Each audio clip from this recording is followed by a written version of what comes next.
I am gonna die. And pulling off the veil. Ah! Hi. Hello! Killing the Streets of Rage music. Oh, Wabam. I thought you were playing that. I played that on stream and during my workday. How'd that go? It went great. Good. It went super awesome. That game is rad as hell. Awesome. I intend to check that out. Yeah, no, like super happy it's part of Game Pass. If you don't have an Xbox or a PC, then I say go buy it. That Yep. $25 would be well spent. I have a banana. Banana? Banana, because I need breakfast. Be careful. Hey, Nasty Boots, how you doing? Nasty Boots, welcome back, homie. Hey guys, it's Super Gamecraft. I forgot, we jumped right into talking about games. We totally skipped the intro. Yeah, I'm Bronson. That's Aaron. Hi. Hey. Yeah, no. Hey, Andrew. Welcome, homie. Andrew is a Twitch streamer friend of mine and a real life friend of mine. Cool. He was at the New Year's party where we didn't have enough pillows and Ray had to sleep on pizza boxes.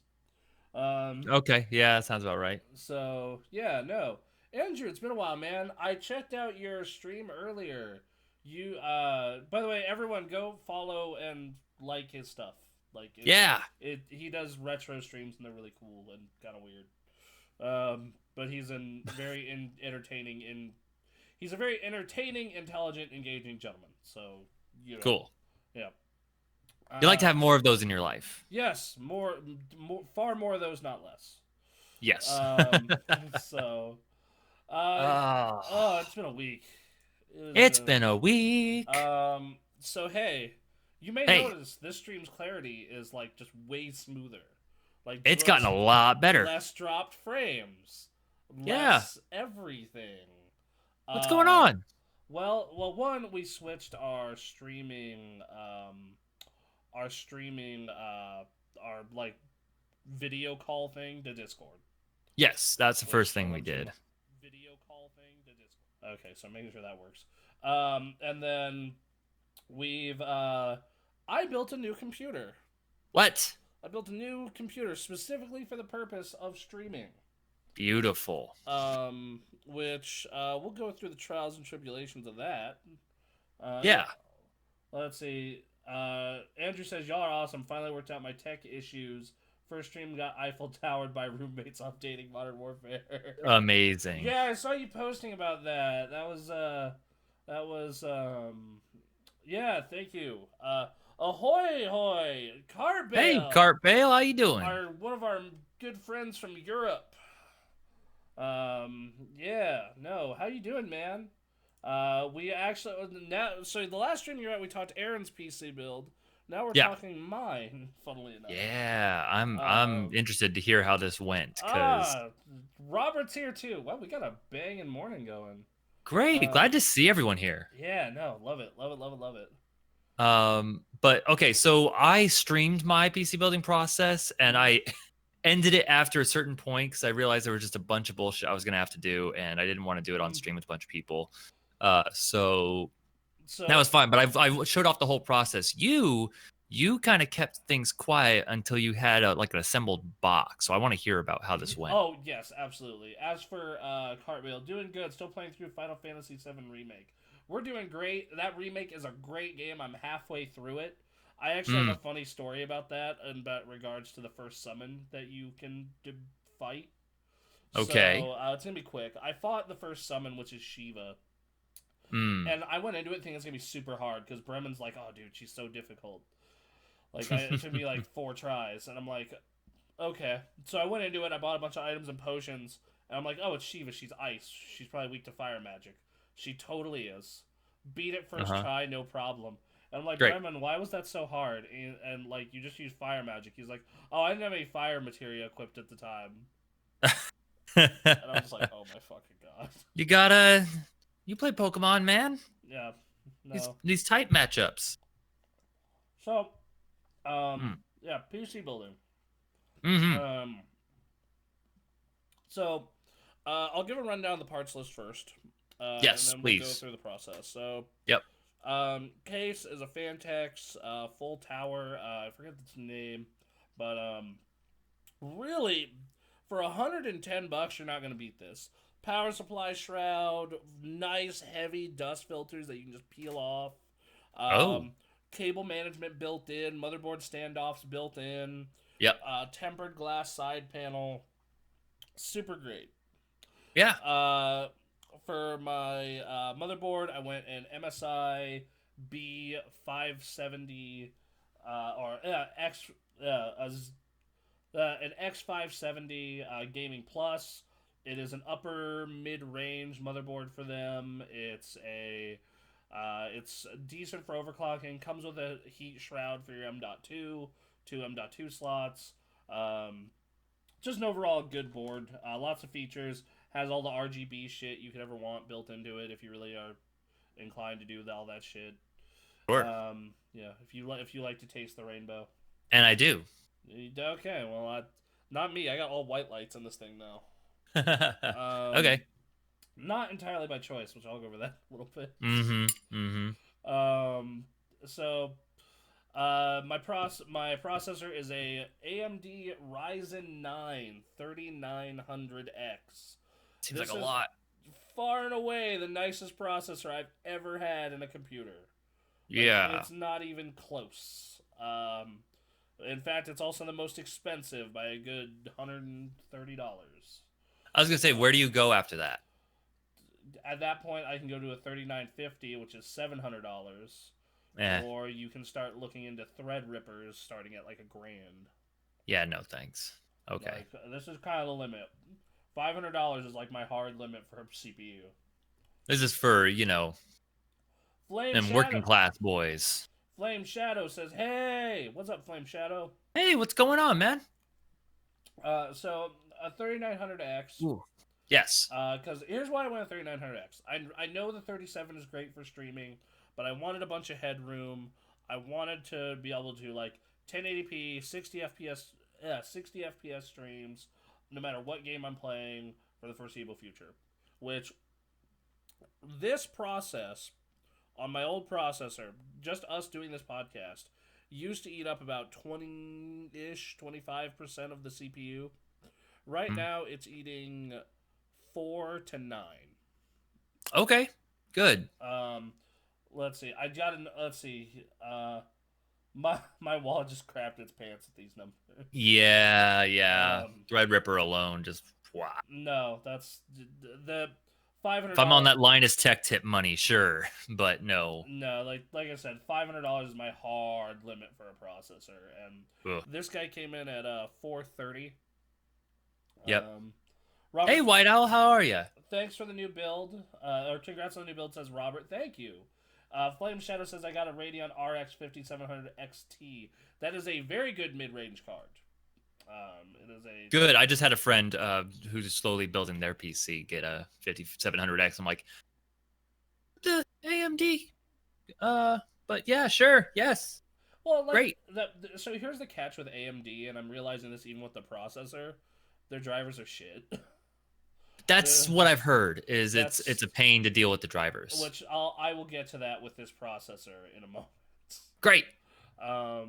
So anyway, so what ends up happening is so 3900X, I did 16 gigs of DDR4 RAM, of course, at 3600 megahertz.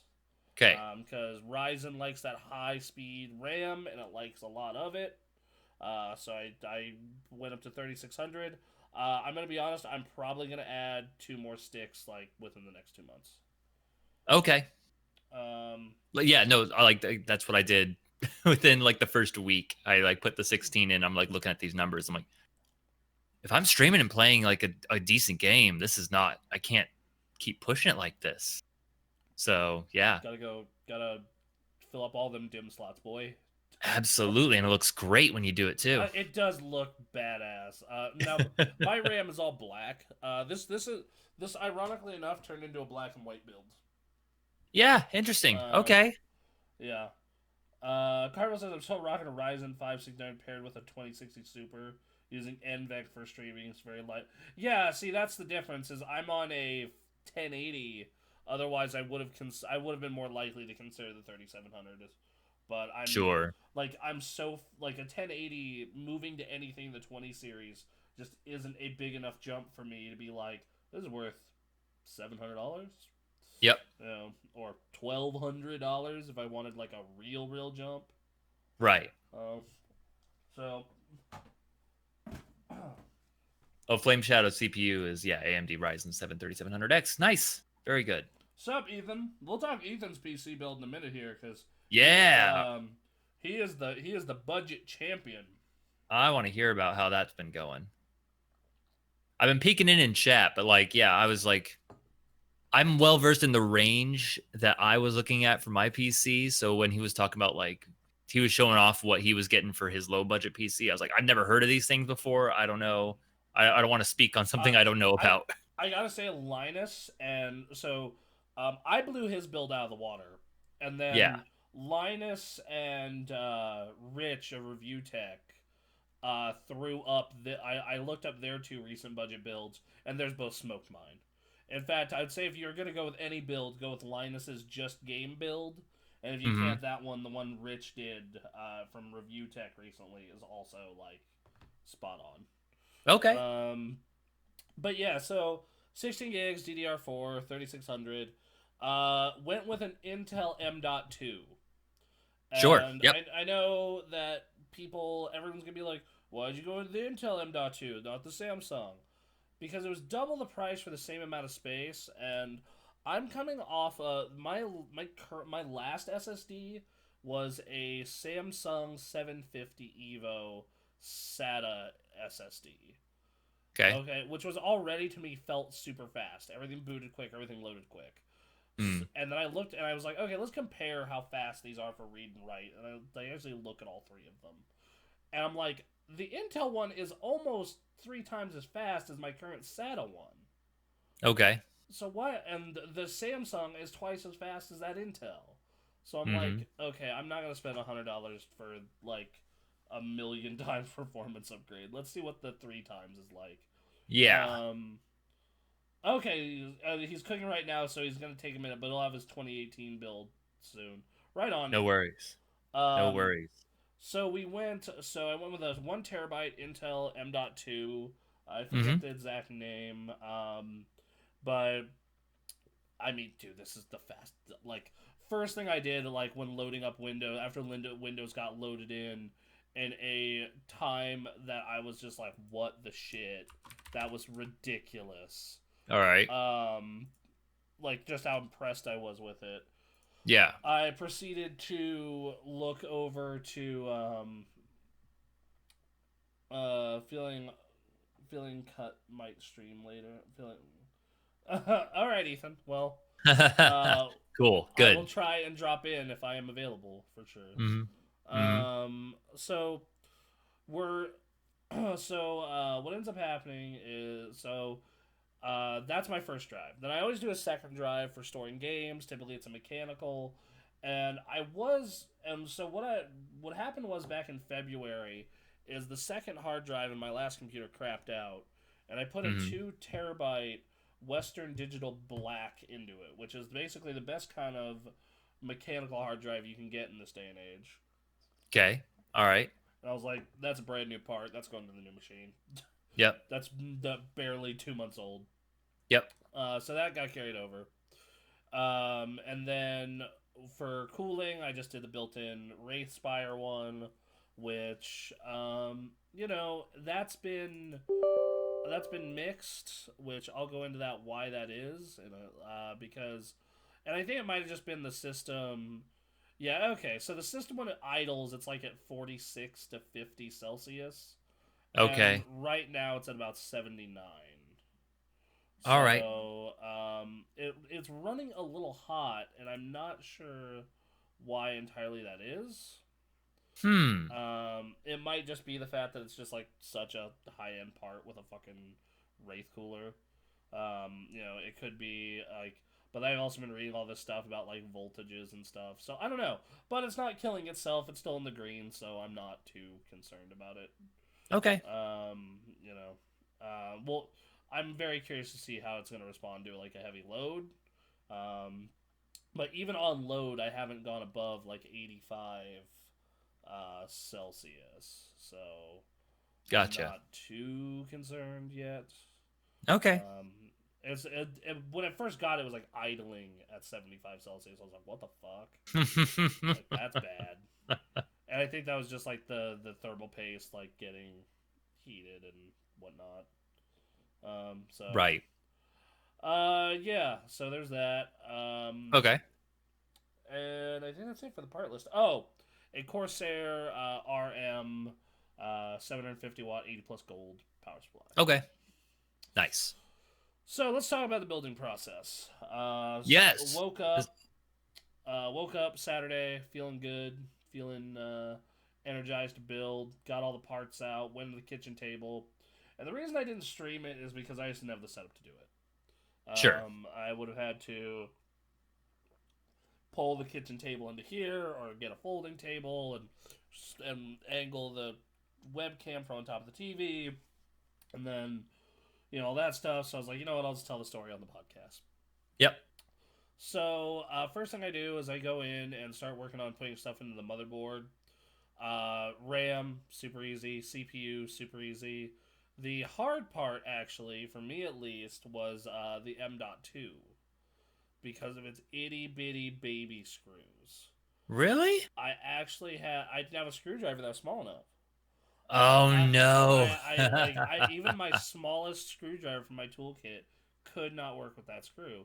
So what I had to do is I had to Yeah. go get my roommate to help me, Uh, and she was able to do it for both screws. And I was able to get the M.2 and then the M.2 heat sink into it, yep. and that was all well and good. Okay. And that went fine. Then I put the motherboard aside to pull up the case from the floor, and then I go to turn the case around, and I drop it back on the floor. And Man. just and I have a heart attack because the side of this thing is glass. Right. Not and then I'm also thinking about the hinges of the case for the glass panel. Yep. And this will be the first time I've ever had to use a hammer during a PC build.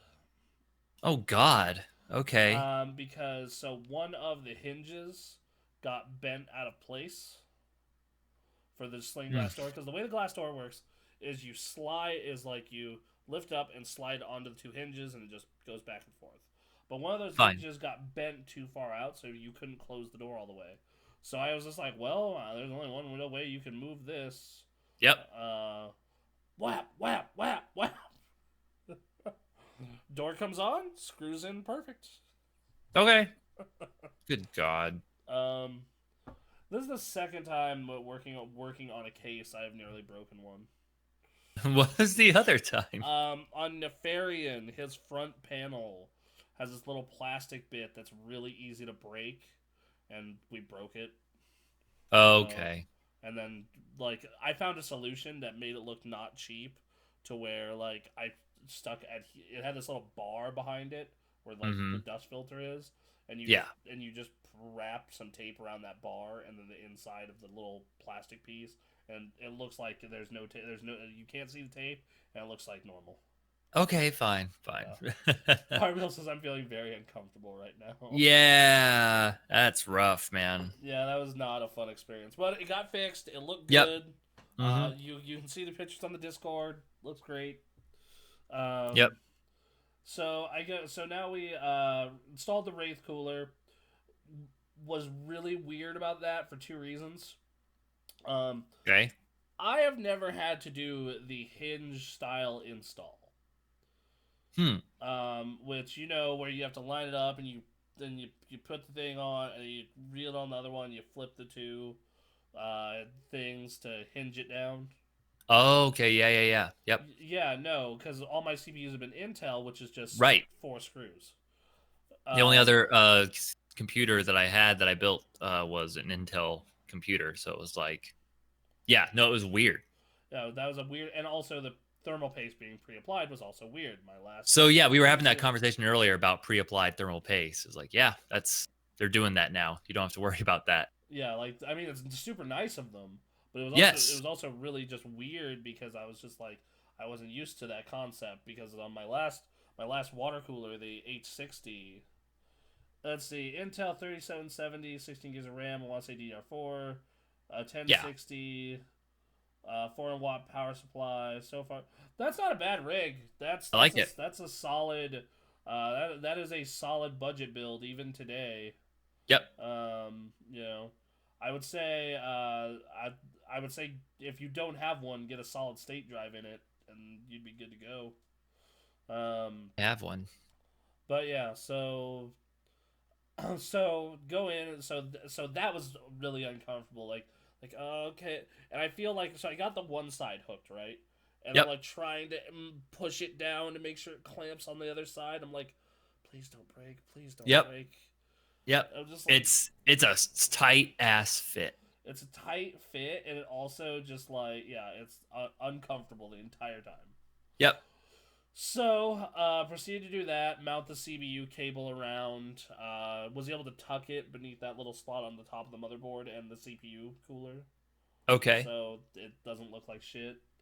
Yeah, Um, I left it looking like shit. and then, ran the, RGB controller to only find out that the RGB controller on Ryzen CPU fans doesn't really work that well and sucks. And you Great. actually need to route it to the USB thing on the bottom, which I didn't do because I thought it was Yeah. going to be fine. So eventually I'm going to have to go crack that thing open and do that. So for now, it's a white light. Fine. It's a white light with a red circle. I'll fucking live. Yeah. And then my video card light is also white now because I changed it. Okay. Sure. 90 gigabyte boot SATA, 32 RAM. Want to move to full SSD though. My current rig isn't even full SSD. I still have a mechanical storage. It's just it's really nice mechanical storage. Sure. Um, Sure. and then terabyte boot drive is still enough to hold some games. He was trying to switch SSD to SAD. I get that a lot. I hate what autocorrect does to so many abbreviations of mine. Yep. Well, especially when you're talking like computers and Yeah, stuff. like it's just so fucking annoying. No, I mean solid state drive. Or like it'll turn HDD into HAD. I'm like, no, I mean hard disk drive. All that shit. So, Yep. yeah, no, it was, so that was the first trial that we had to go through of many. Mounted, did the cable management, did the got the motherboard mounted, no problem. The part I was actually one of the parts I was most nervous about, and I'm always nervous about, is mounting the motherboard. But boom, wham, bam, thank you, ma'am, no problem. Then proceeded to have to install the power supply. Which Okay. my case has a power supply shroud. Taking that out, boom, no problem. The part that was annoying though is the back of the case, the slots you have for the aligning it Mm. didn't line up super well. Oh, okay. So what I had to do is I had to like really press, hold it back, and then on my other hand screw in each one to make sure, and it finally took. Yeah. But like it was Okay. not a fun process. Uh, routed the cables, routed the cables to all the correct spots from the power supply. Ended up on the case of the main motherboard power going one slot too low, Oh. so it and the video card cables are kind of was coming out of the same hole, and it's kind of a tight fit All right. because I couldn't get it to unhook from the motherboard. I'm like, fine, fine, that's your home, I guess. Yep. That is your home. Mm. So got that in fine. Um, so got that in fine, and then after I did that, I proceeded to plug everything into the motherboard. Beyond power, USB 3, USB 2, front side audio, front side. Well, there are actually no front side lights on this PC. Oh. There's no LEDs. So yeah, and it has all these extra wirings for RGB strips and extra fans, and I'm like, nah, I don't need it. If anything, I'll probably do a liquid cooler and a radiator at some other point, but Okay.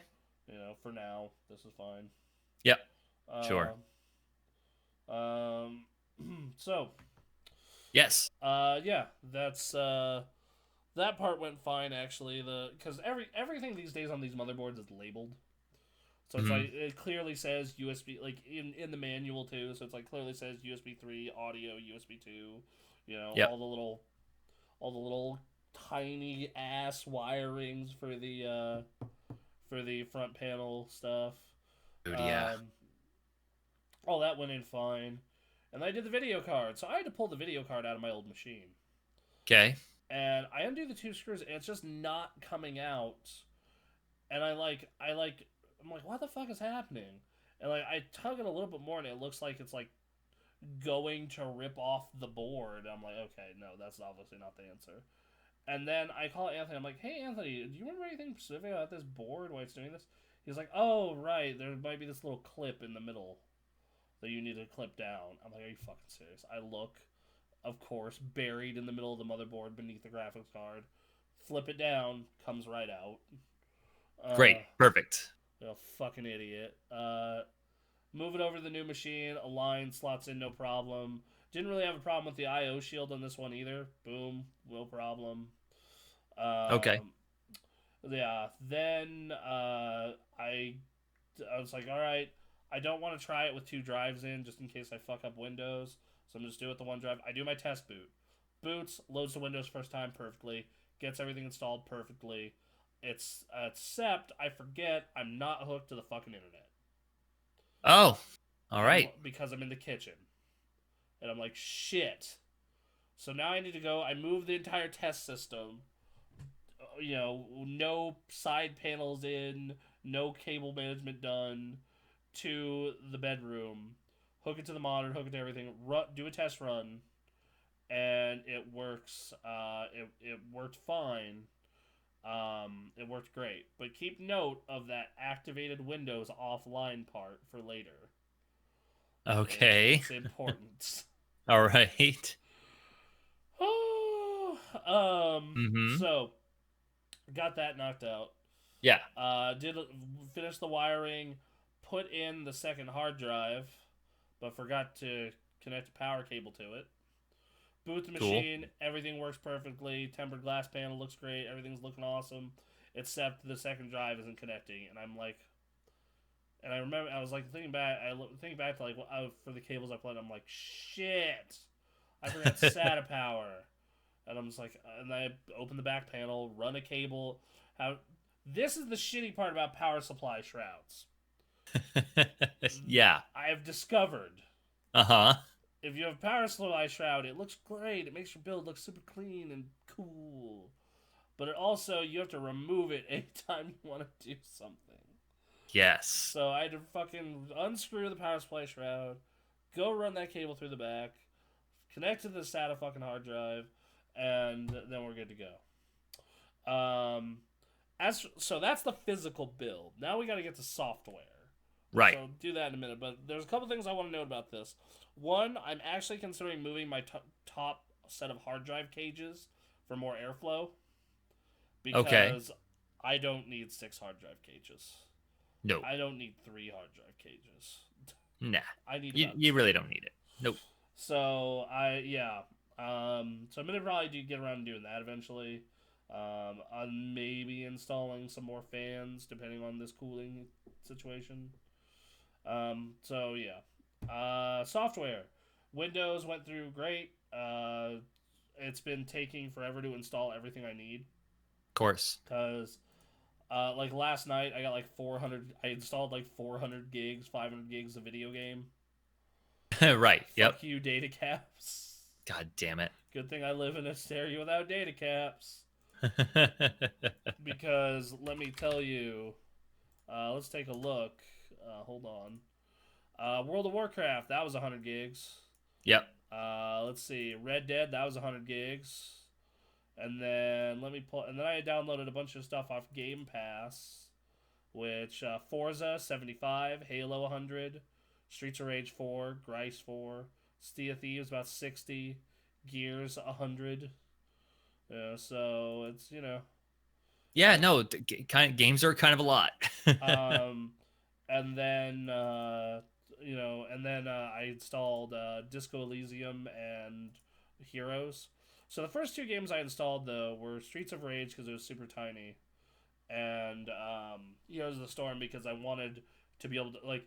I got this done like right in time for streaming. The bad part was though is I got it done. The only two games I installed by the time I was ready to stream was Heroes of the Storm and Streets of Rage. Heroes of the Yep. Storm is a great CPU test, and it went off without a hitch for Great. streaming because I always used to stutter unless I was downclocked to 720. Not anymore, bitches. Yep. And then so that was one, and then the other one was another one was Streets of Rage because only 4 gigs. It's a new game and it's super awesome. Seriously, I'm going to talk about later when what we've been playing. Go play Streets of Rage 4. It's on Game Pass. It's fucking amazing. Amazing. Okay. I wish I had people to play it co-op with. You do. Great. We gotta arrange it. We got a whole Discord of people. Friday night, you and I on stream. Let's go. Absolutely. We could do that. I love beat 'em ups. Yeah. No, it's super fun. I love how you can just juggle dudes between your special and your normal. But yeah, I'll get into more. What are you doing tomorrow? I'll probably be bitchy and moody because it's after work. But that's true. Okay, yeah, Friday. Friday sounds good. Like that's the reason I chose not to stream on like weekdays. If you've noticed, is because okay, it's also you're just not. Like it's also why you'll notice like why on the Sea of Thieves stream I'm like a little more fucking. I want to kill people. Yeah, I'm like a little more moody. That makes more sense. You want to let loose. Yeah, I'm like I want to cause other people the misery I have been caused. I see. That makes actually a lot of sense now. Yeah. Based Game Pass, dude. Game Pass is so good. I have become like the biggest hyper of that service at this point. Yeah. Like I am such a Game Pass advocate. Like it's so good. Same 3 weekdays because those are light workload days. Yep. Perfect. Yeah, like it's just. Ooh. See, yeah, I get my streaming days on Monday and Thursday. Monday because I'm like, fuck, the work week's starting. I have to take my mind off that and make this a day worth celebrating. So have a stream night there, and then Thursday just because it's a celebration of tomorrow being the last work day of the week. I like that mindset, but it's very like for me, it's like Friday. It's Friday. Let's go fight people because that's my PvP night. Yeah. And then Saturday is like, all right, we're gonna chill. We're gonna typically play a community game together in the community, or I'm gonna play something long and single player for me. So okay. Yep. And that's kind of where I go with both of those. Nice. So yeah, the rest of the build. So Windows get installed. We run Heroes. Heroes is a perfect first stream game. Like it used to be, the menus would run at like 40 FPS because of just how much CPU it's asking for. Not anymore. It's just like, oh no, we can run this game 1080p 60 on stream, on menu, on whatever, no problems. We can, just it. The real test is gonna be Warzone. In all honesty, I'm probably gonna do a Warzone stream next weekend to really like hammer the load home. Yeah. Okay. Good. So yeah. As for what happened in the middle of the stream, though, regarding Windows, middle of the stream, Windows is like, "Hey, homie, you already used this copy of Windows. You need to activate Windows." And I'm like, lol, what? Love this. Okay, great. Like, at first, I thought I bought a fucked key. That was my first reaction. Yeah. But no, what happened because I activated it offline, it considered it activated but on a different machine. Oh. So yeah, I had to call the So basically, this is a pro tip if you ever have an issue like this, because Matt pointed. Shout out to Matt of Game of Pones. Go look him up. He has a cool stream. We've rated him on occasion. Yeah. He's kind of a dick, but he's entertaining. All right. I'm like, I'm sorry, he's kind of a dick, but he's entertaining. What can I say? But anyway, so I went on his stream. So he came onto the stream to raid me when I was playing Streets of Rage. He's like, "Man, you gotta take care of the. Yeah, I can see you built a new PC. I can see that fucking Windows logo." I'm like, "Yeah, I bought a key for whatever reason." He's like, "Okay, do this. Type run SLUI 4 into the run program, and then that'll give you a number to call and go through that process. It'll make your key work." And then it did. So I had to, Whoa. yeah. So because what happens is it like it because what it does is it has all these it gives you all these numbers to give to the Microsoft automated system to confirm that this was a purchased OS. Okay. And then it goes, "Oh, okay, you were just offline because you're stupid." Okay, got it. No, you're good. Gotcha. And then it says, okay, it makes it go away. And had you call an automated system to figure that out? Yeah, it has you Interesting. call it an automated system, and then plug in like a 30-digit code, and then yeah, it's weird. It's super weird. SLUI 4. All Yep, right. I assume you got it that copy from King Win. yep. Weirdly enough, Okay. I just found a good key online when mine did that. I mean that works too. I know that I did a what was it called? My last build went off without a hitch when I did King Win, and then so did Quinn's. So, and I think Ray got his off King Win as well. So I don't know. We're 3 for 3 or 4 for 4 for good Windows keys off them. Okay. So All right. Because I need to do that soon. Because I'm yeah. getting tired of this thing in the corner. No, dude. I had it for like an hour and I was pissed. See, I lived with it for 5 years, but I wasn't streaming. That's the thing. And Yeah. now when I stream, it's there. It's there, and you So just look like an unprofessional jackass. I mean, we're sitting here streaming right now with an XSplit thing in the At corner, least but that, at least that's like we're provided to you by XSplit. You know? I we don't mean, provide free advertising here. Come on. I mean, we do it for Game Pass enough. Speaking Yeah, of, well, we put a Game Pass logo on here, then fine. okay, let me get one. And then we send a bill to Microsoft and wait for our check. Yep, that's how that works. Yeah, they got the money. I actually got 2 months of free Game Pass with my CPU. Nice. Yeah, so I got an email from Amazon being like, "Here, plug this into AMD's website, blah blah blah blah blah blah blah," and I go and I plug it into the CPU. I go on their website, I do their rewards thing, and I plug it in. They're like, "Well, normally this is 3 months of Game Pass for PC, but you have Game Pass Ultimate, so we're gonna convert it to 2 months of Game Pass Ultimate." And Okay. I'm like, okay. I 2 months of not having to pay $15. I'll take it. Right. Yep. I just wish I missed I've noticed every new video card and every new processor comes with Game Pass now, and I'm kind of bums me out because they used to come with like full ass games. Sure. Like when I bought, so did I tell you what game came with my 1080? No. My 1080 came with Gears of War 4 when it was like That's a just decent. brand new. Yep. That's a good thing. My friend bought a video card and got like Resident Evil 3 Yeah. with it, and it's like shit. All Yeah, right, dude. cool.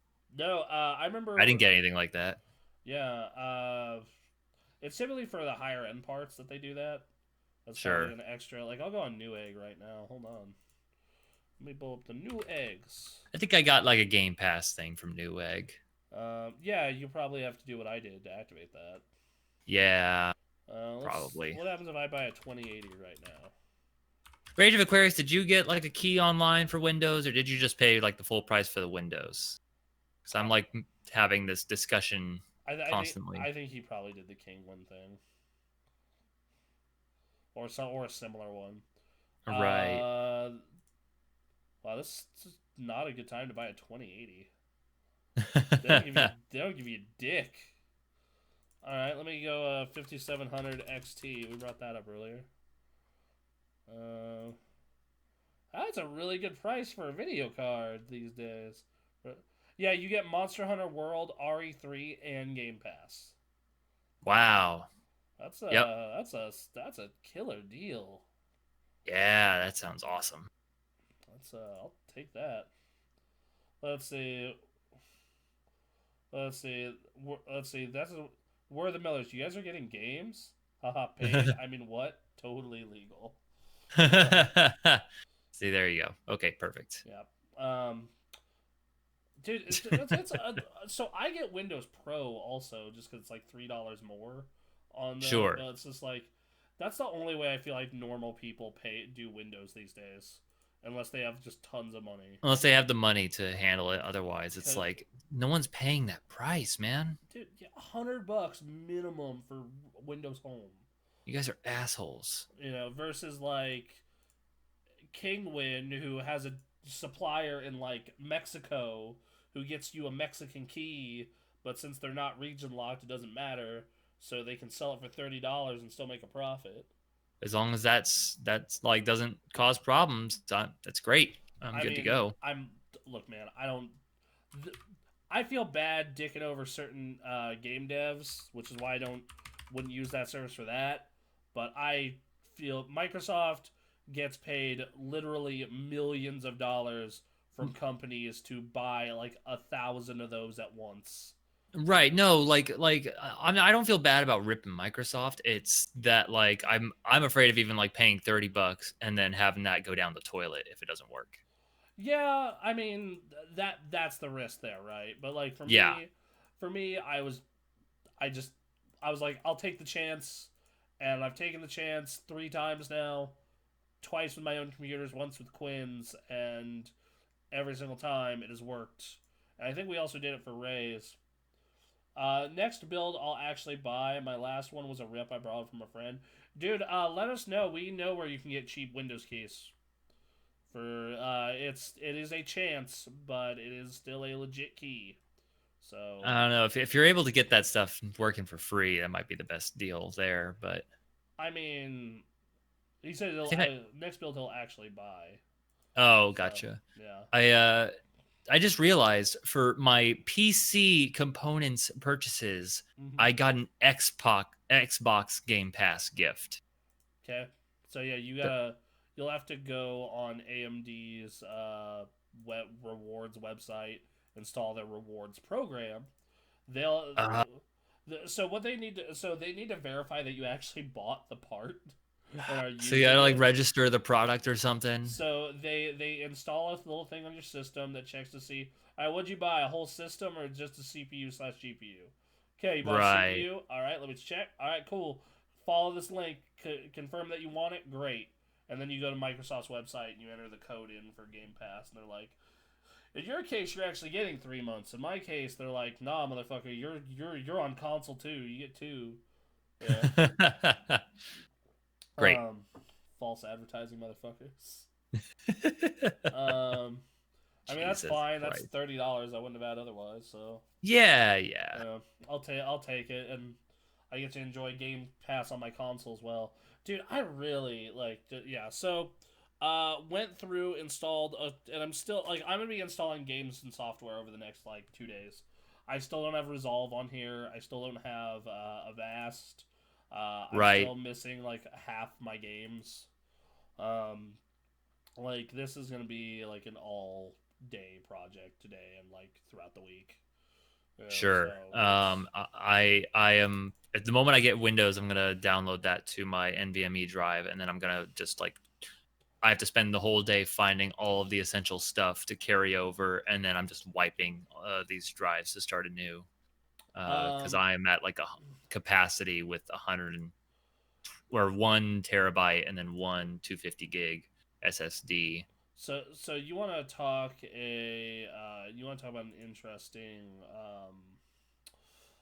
thing is I carried over my hard drive without deleting anything, or at least my mechanical, Yeah. and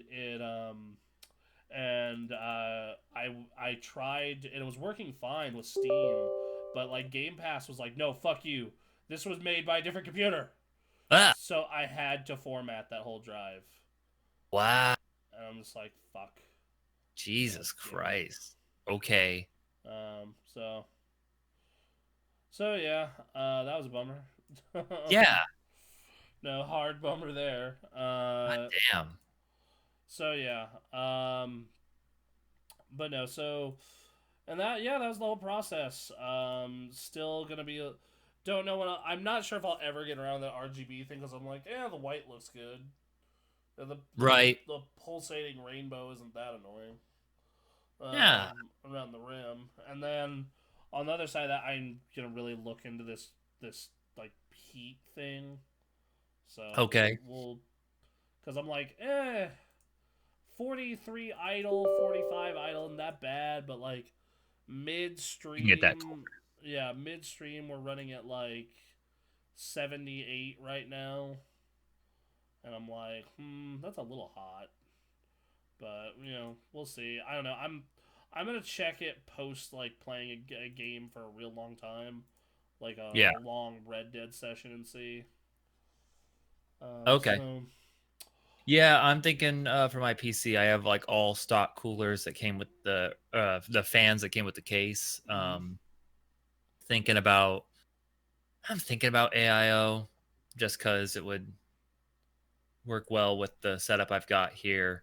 Um, and then to the because that side panel is an LCD screen, it works best when you have a bunch of white stuff everywhere. So like I'm thinking about getting like white cabling. oh, that's the Yeah, choice. It's it's a my choice. my PC is all black, which is Okay. actually super nice.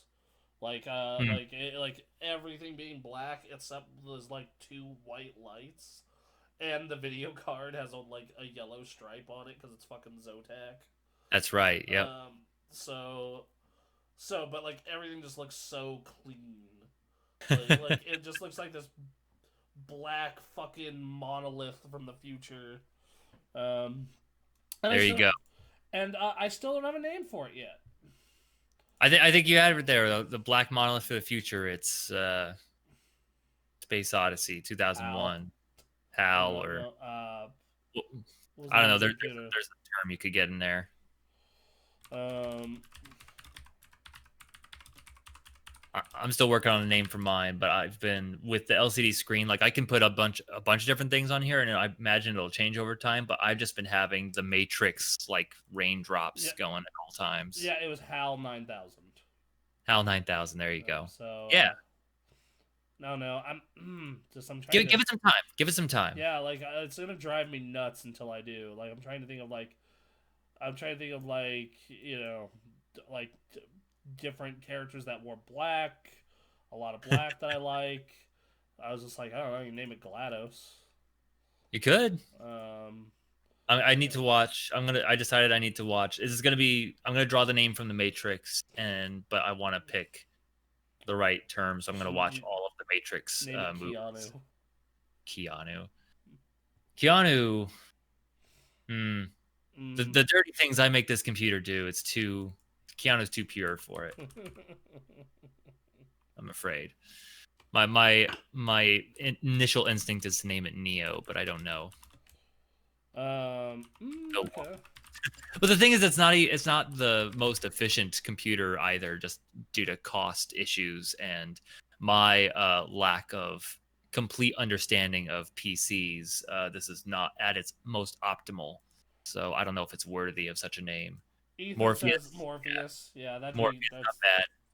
all right. Well, anyway, that's my experience. Oh, also, I love this. Yeah, what? It's a magnetic dust filter for the top of the That's case. awesome. Is that for easy cleaning? Yeah, That's amazing. that's one of the many reasons I went with this case. Okay, Um, cool. so, yeah. All right. Well, What let's. you been up to? Other than that, not much actually. Okay, okay, of Work was stressful this week. course. I love how on the last day we are like 2,000 sales short of goal for the month, and Hmm. like our supervisor's like, well, if everyone who's on the phones gets at least one today, um, uh, My first solid rig was Jules, like Samuel L. Jackson in Pulp Fiction. Nice. 3 guesses to why current one is Rock Bell. And I think continuing the trends, next one's gonna be a badass woman from Full Metal Alchemist. Nice. Nice. The last one was Nefarian. It was Rock big. bell. I don't know. That's not ringing any bells. Not ringing any rock bells. Um, I can't even give one. who was the Angel of Death in Diablo 3? You would know that more than I would. Somebody remind me of who the Angel of Death is in Diablo 3. Winry? Winry Rockbell? Oh. It's still not ringing any rock bells. Let me see. Hold on. You can't Google it. Oh, I'm not Googling it. I'm Googling my thing. Oh, okay. Maybe from something I don't know. Damn. Oh, well. All right. I keep forgetting that screen thing. The fact that they only see the Discord now. That's... Yep. No, we need. You have to really mess around with the stream settings now that because we've been running with Skype this whole time. Right. Mathael. Mathael? Or Malthael. Oh. Malthael. Yep. Mathael. Hell of a name. Call it that. He's pretty sweet and Reaper skills. Okay. All right. So Bronson, you should have known this. What? Winry Rockbell. Oh, Jesus. Dude, I haven't seen Full Metal Alchemist since I was a teenager. Oh, okay. I haven't watched. I watched like the first episode. Yep. Thank you, Ethan. Thank you, Andrew. So, let's move into what we've been playing. Hang on.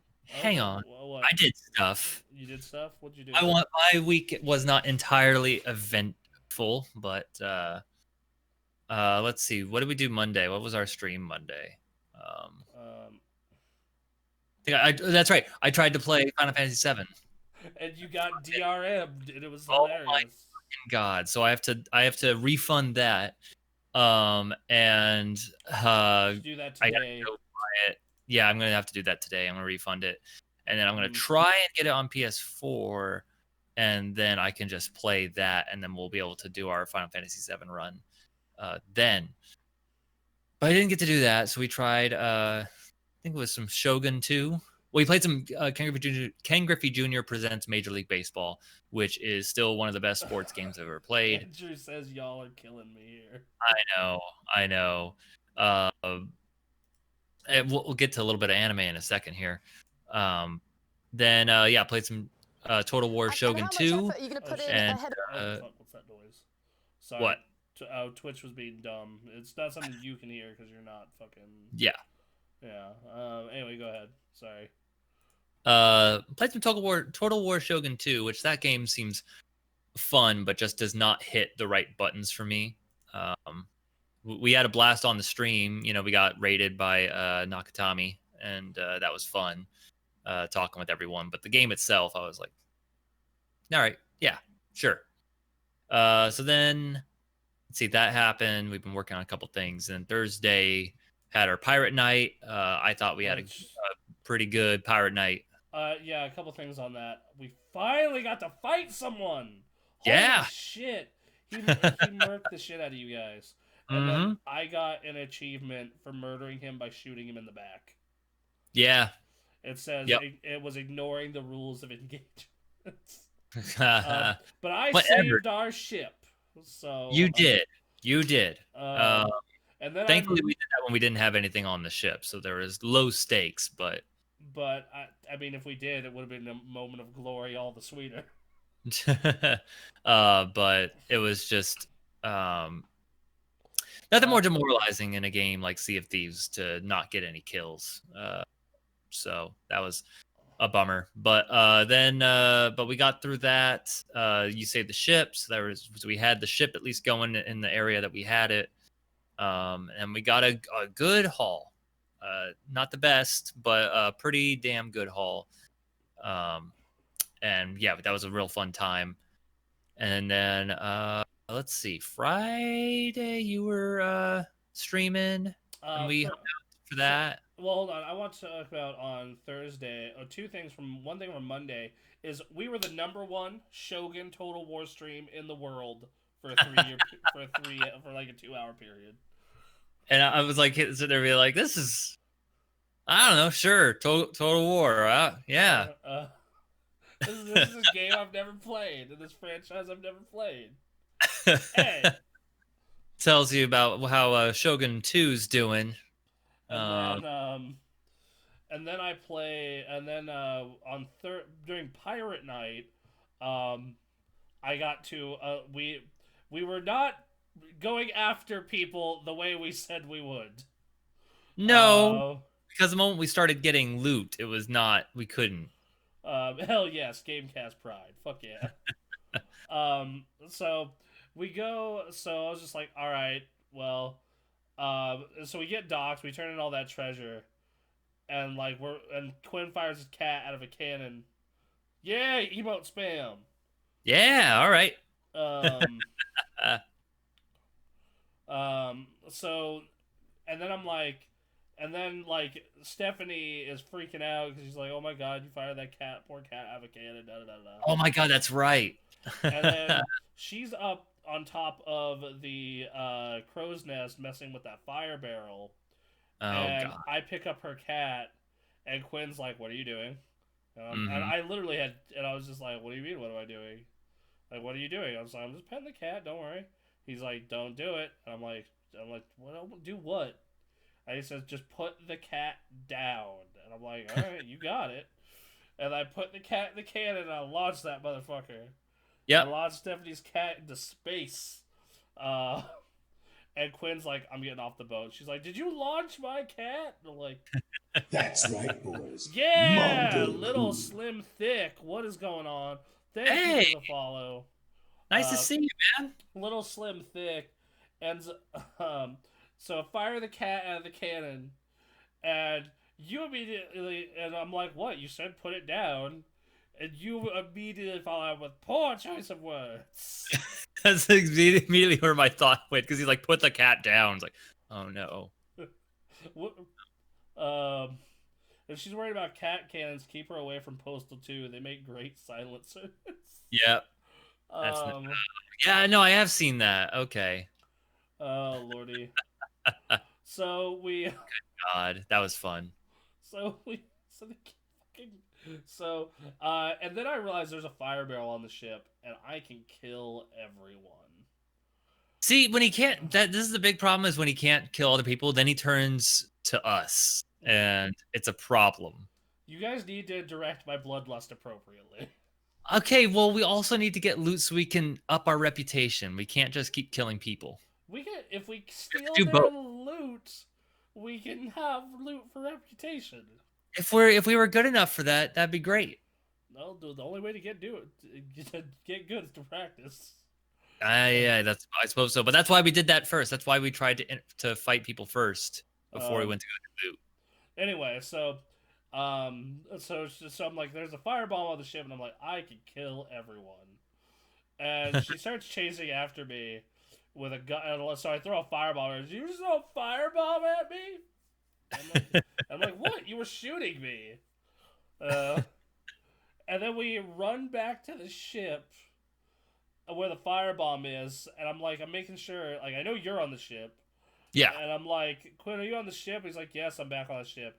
And Quinn picks up the firebomb, in which I shoot it immediately and kill all 4 of us and sink the ship. And then you guys put me in the brig, and I set the ship on fire in the brig. Yeah, but that was controllable. Yeah. Though I kept 2 firebombs for an escape route. of course. The second you guys were gonna go to an island, I was like, I know what I'm doing. But you guys let me out. Yeah, no, we're not. Then Quinn asked, like, are you sorry? I'm like, no, I had 2 fire bombs to escape. That's a fun game. It is a fun game. It is a ridiculously fun game. Um, Uh, I am being summoned for Animal Crossing gaming duties. I'm just going to grab my Switch real quick. So stall for like 10 seconds. Go. 1 Mississippi, 2 Mississippi. Um, hey, he didn't just kill people. There's no way that cat lived. The cat came back at the end of the stream and it was on the boat. So, I mean, maybe we'll see. Um, Oh lordy. yeah, that's a hell of a game. So I'm looking forward to playing more of that. Animal Crossing is slow going for me just because you get towards the end game and you have to build your island to become a 3-star island for KK Slider to come. And I've just been perpetually at 2 stars. They don't want to, they have no desire to put me up any further. So I can't get terraforming. So I can't do the things I want to do with my island. So I just haven't been doing much. What they do, what's up? Andrew has a comment. 8 lives left. Yep. We gotta send your cat into space, especially with his name. Get over here, yeah. Oh no, yeah, you did. I didn't send your cat into space. Yeah, we did. We did? Maybe you didn't. I did. Okay, I was gonna say, like, we sent. I know we sent Quinn's cat into space first. We launched one, like, yeah, real good. That was really funny. And we launched me as well. I think we all, yeah, we tried to launch you as high as we could, and like, no, you still made it way out there. Ethan says, "Got a PS4 Pro. It's nice." Okay, That's cool. At this point, I'm not sure I'm willing to invest in anything that isn't the new consoles at this point. But you know, if you got it on a good deal, why not? Eh? I mean, if you're not going to, also, I guess if you're not willing to if you're not going to make that jump soon as well. Right, that's the thing. Like, if you're not going to be day one buying that, like, PS4 Pro is not the worst choice, especially. No, especially because you can backtrack to a bunch of games that are like on it. Yep, You know? exactly. Right. Yeah. So, yeah, no, not a big deal. Rage of Aquarius, I kept planting money trees and spam flowers till I got the 3rd star. That seemed to make them happy. Yeah, so that's what, like, I've been doing money trees as often as I can, and then I just bought some more flowers. I got the flower person hanging out. And then I'm just going to say all my friends. So what we're doing now is stock market trading. So it simulates, sort of, not really, like a stock market thing. It's just a way to be like, buy these turnips at this price, and then the price of those turnips will be sold, throughout the week. That price will go up and down, and you try to wait for the maximum number, and then you sell at that time, and you get a bunch of money back. So I have been slacking on that. Had I been gaming that, I could have millions of bells. I could plant all the flowers I want. I would have the 3 stars in no time. But I just have been missing the boat because I've just been busy between working on this channel and coming up with various things and getting some other things done outside of the channel. I've just been busy as hell. So my Animal Crossing adventures have been suffering. Still haven't started. Yeah, no, and that's fine. One day we will have to visit each other's islands when you do eventually start. Yeah, because I put a little bit more time into Final Fantasy, but I just didn't have my game time is usually spent on Saturday. But Sure. Yeah, no, I get it. And so I put a little bit of time into that, and then primarily I did the first couple levels of Streets of Rage, and I redid them on stream.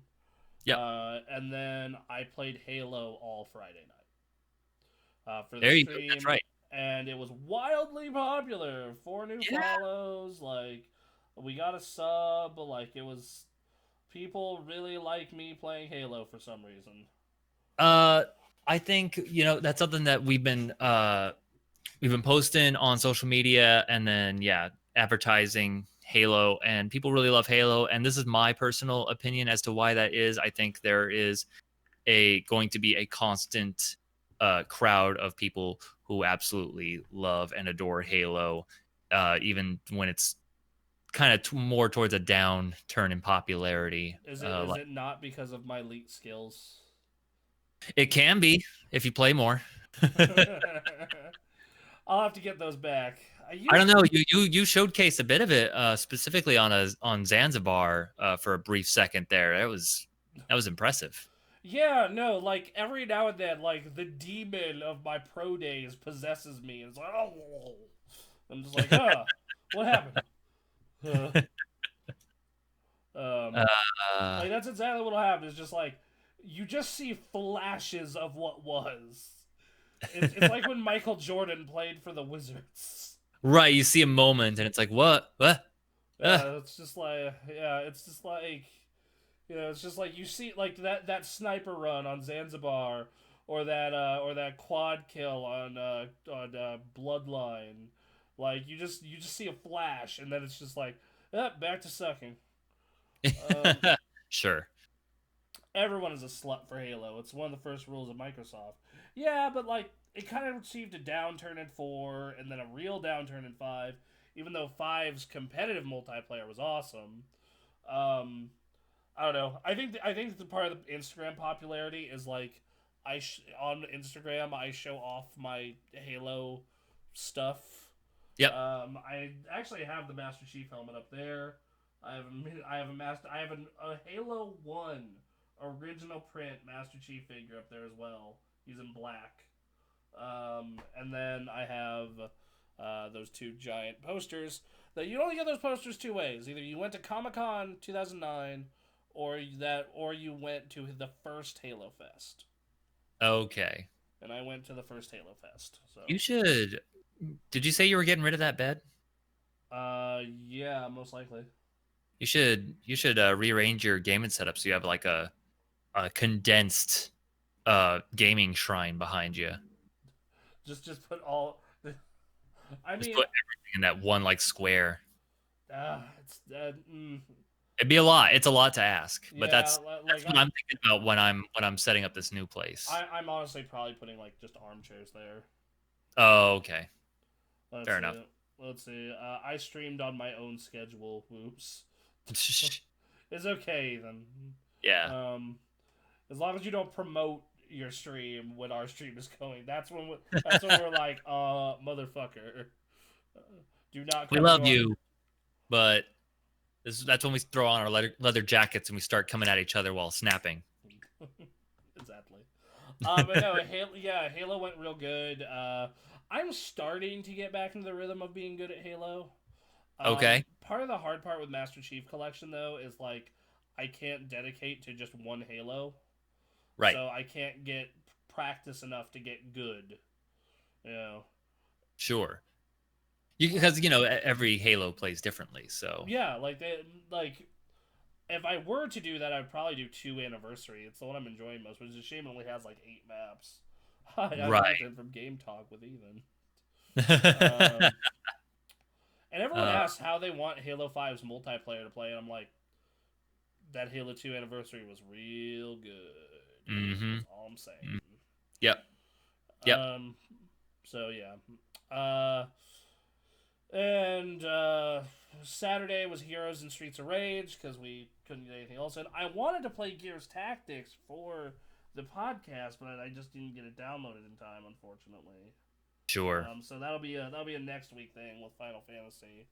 I'm hoping I can get off early one day this week, literally just to like deep dive Final Fantasy because I'm at the halfway point. I got about 15 hours to go. If I can just get like 2 days where I just hermit that shit. Yeah. Yeah. Also, I started working out in my living room briefly. Good. Yeah. Good for you. My quads are sore. I'm excited for a new place. That's pretty much official. It's 3 weeks from now. So the moment I get that, I'll have more space. So I'm gonna try and start working out more. The moment that's all set. I am currently in the process of really wanting quarantine to be over so I can A, go to a laundromat, Uh-huh. and B, go to a gym. Yeah, sure. Primarily laundromat. Um, Right. so, Um yeah, so is that the week for everyone? so let's see. Then we did all that streaming stuff. Haven't The big thing was yesterday I got to working on some other things, but I spent the latter half of yesterday just watching Dragon Ball Super. Oh, you're a man after my heart. I'm Go on. Where are almost you? How are you? there. I'm almost caught up. How? Um so Okay. I am at, let's see what just happened. They just finished the uh God, so we're down to two universes, Okay. and we just finished Gohan's last stand, Okay. where I'm trying not to spoil too much for anyone who wants to watch, but we're down to like a total of 6 fighters now. Okay. So it's the three versus the four. I know what you're talking about. Oh, that's yes. So yeah, that's where we're at right now. According to the site that I'm going through, I have like 6 episodes left. What episode are you on? Do you know the number? 125. Five. You have 8 episodes. Okay. Yeah. So I'm thinking after this is over, I'm gonna start working on other stuff and then have that on so I can have it finished. Finished. Oh, Um, dude, that just you can't do something while watching that one. well, so that's the That problem is like I've been trying to do other things while having this on, and then I just sit down. The moment I sit down, it's over. Yeah, like that's the thing about that show is like so I was watching that show weekly as it hit, and then I did it again with the English dub. And Mm. like every single week, Ray and I would call each other at the end of the episode and be like, "Holy shit, did you see?" Like 17 Uh, fucking freeze. Oh, dude, you are going to like yeah, it's yeah, so hype. yeah. I love Frieza at the end of this series, Okay. and Yep. 17, and the Oh my God, the 1718s moment, and they like parody this group that they're fighting, and then Goku goes, "And I'm Goku." Yeah. Oh, all right. That makes sense. uh, A lot of good lines, a lot of good one-liners and bits, and are you watching English or are you watching Japanese? I'm watching English Okay. just because Um, I know these voice actors. of course, the Master Roshi moment. So good. The Hit versus Jiren fight. Oh yeah, I can finally discuss that with you. Jiren is stronger than time. Like, how does that even work? How do you overcome that? How do you move time? um, and that's one of the things that can be sort of frustrating with Dragon Ball Super, and obviously Dragon Ball Z in general, if you're concerned about that kind of thing, is uh forms come and go, and like, oh man, we reached this power level, and then this person who was like lower than this just has decided to be a higher power level than Can, this new limit. And can we talk about how just beautiful the Kefla stuff is? yes, oh, Um, Kevlin's great. Kefla's great, but you know what's also great with Kefla? Mm. Her getting beamed in the face. That that Kamehameha was that Kamehameha was one of the coolest things just I've seen in Dragon Ball. just whoever thought of that in that animation team, dude. Just Give that person a raise. just he grinds the beam and then wow. And they Oh, shoot it from every angle. it was so Yeah. good. No, they knew what they had when they introduced that little move, and I was like, okay. No, She's a it was. Oh, she's a really fun character in Fighters as well, by the way. she's a fun character in Fighters. I think she's a fun character in general. I love those two interacting with each other. I love the fusion form. Um, yeah, great character. And then yeah, that fight, they're just getting each other pumped because they're goddamn Saiyans, and it's just how it is. Just And so good. you can see Goku is like so psyched to have some like a new person that's like this. So, God, it was Versus so just Vegeta. right. Yeah. Which yeah, Vegeta doesn't get into it in the same way. Like they're both trying to push each other, but like Vegeta's like pissed about it. Vegeta's Like where just like, everyone's like, yes, let's do this. yeah, versus Vegeta's just like, I can't let him get ahead. Which of course, what he does. Um, I love that in this Vegeta, like Goku during all of this breaks his limit, and then Vegeta's like, I'm gonna break my limit, and then gets punched in the face over and over and says, screw it. And It's just like, I'm gonna do it on my own. on my own way, and then does, what Vegeta Trunks do is their new form is they're just super Vegeta No. and just like bulk up like Frieza style. Goku getting that Tony Hawk Pro Skater time in. Yeah. Someone needs to do a skateboarding game with Goku as an unlockable character. And get Nimbus. Yeah. There you go. That would be good. Maybe if I want to order Chipotle for lunch today. Do you just order out when we stream, or I typically order out on the weekends, which is when we stream. So, yeah. So okay, all right, but lots of fun. 17 is fantastic. I love how they've expanded on his character in Super. Frieza's great. Frieza's great. Frieza continues to be fantastic. It's just more Frieza. Like it's unlike 17, it's like nothing news necessarily happening. It's just Frieza being Frieza.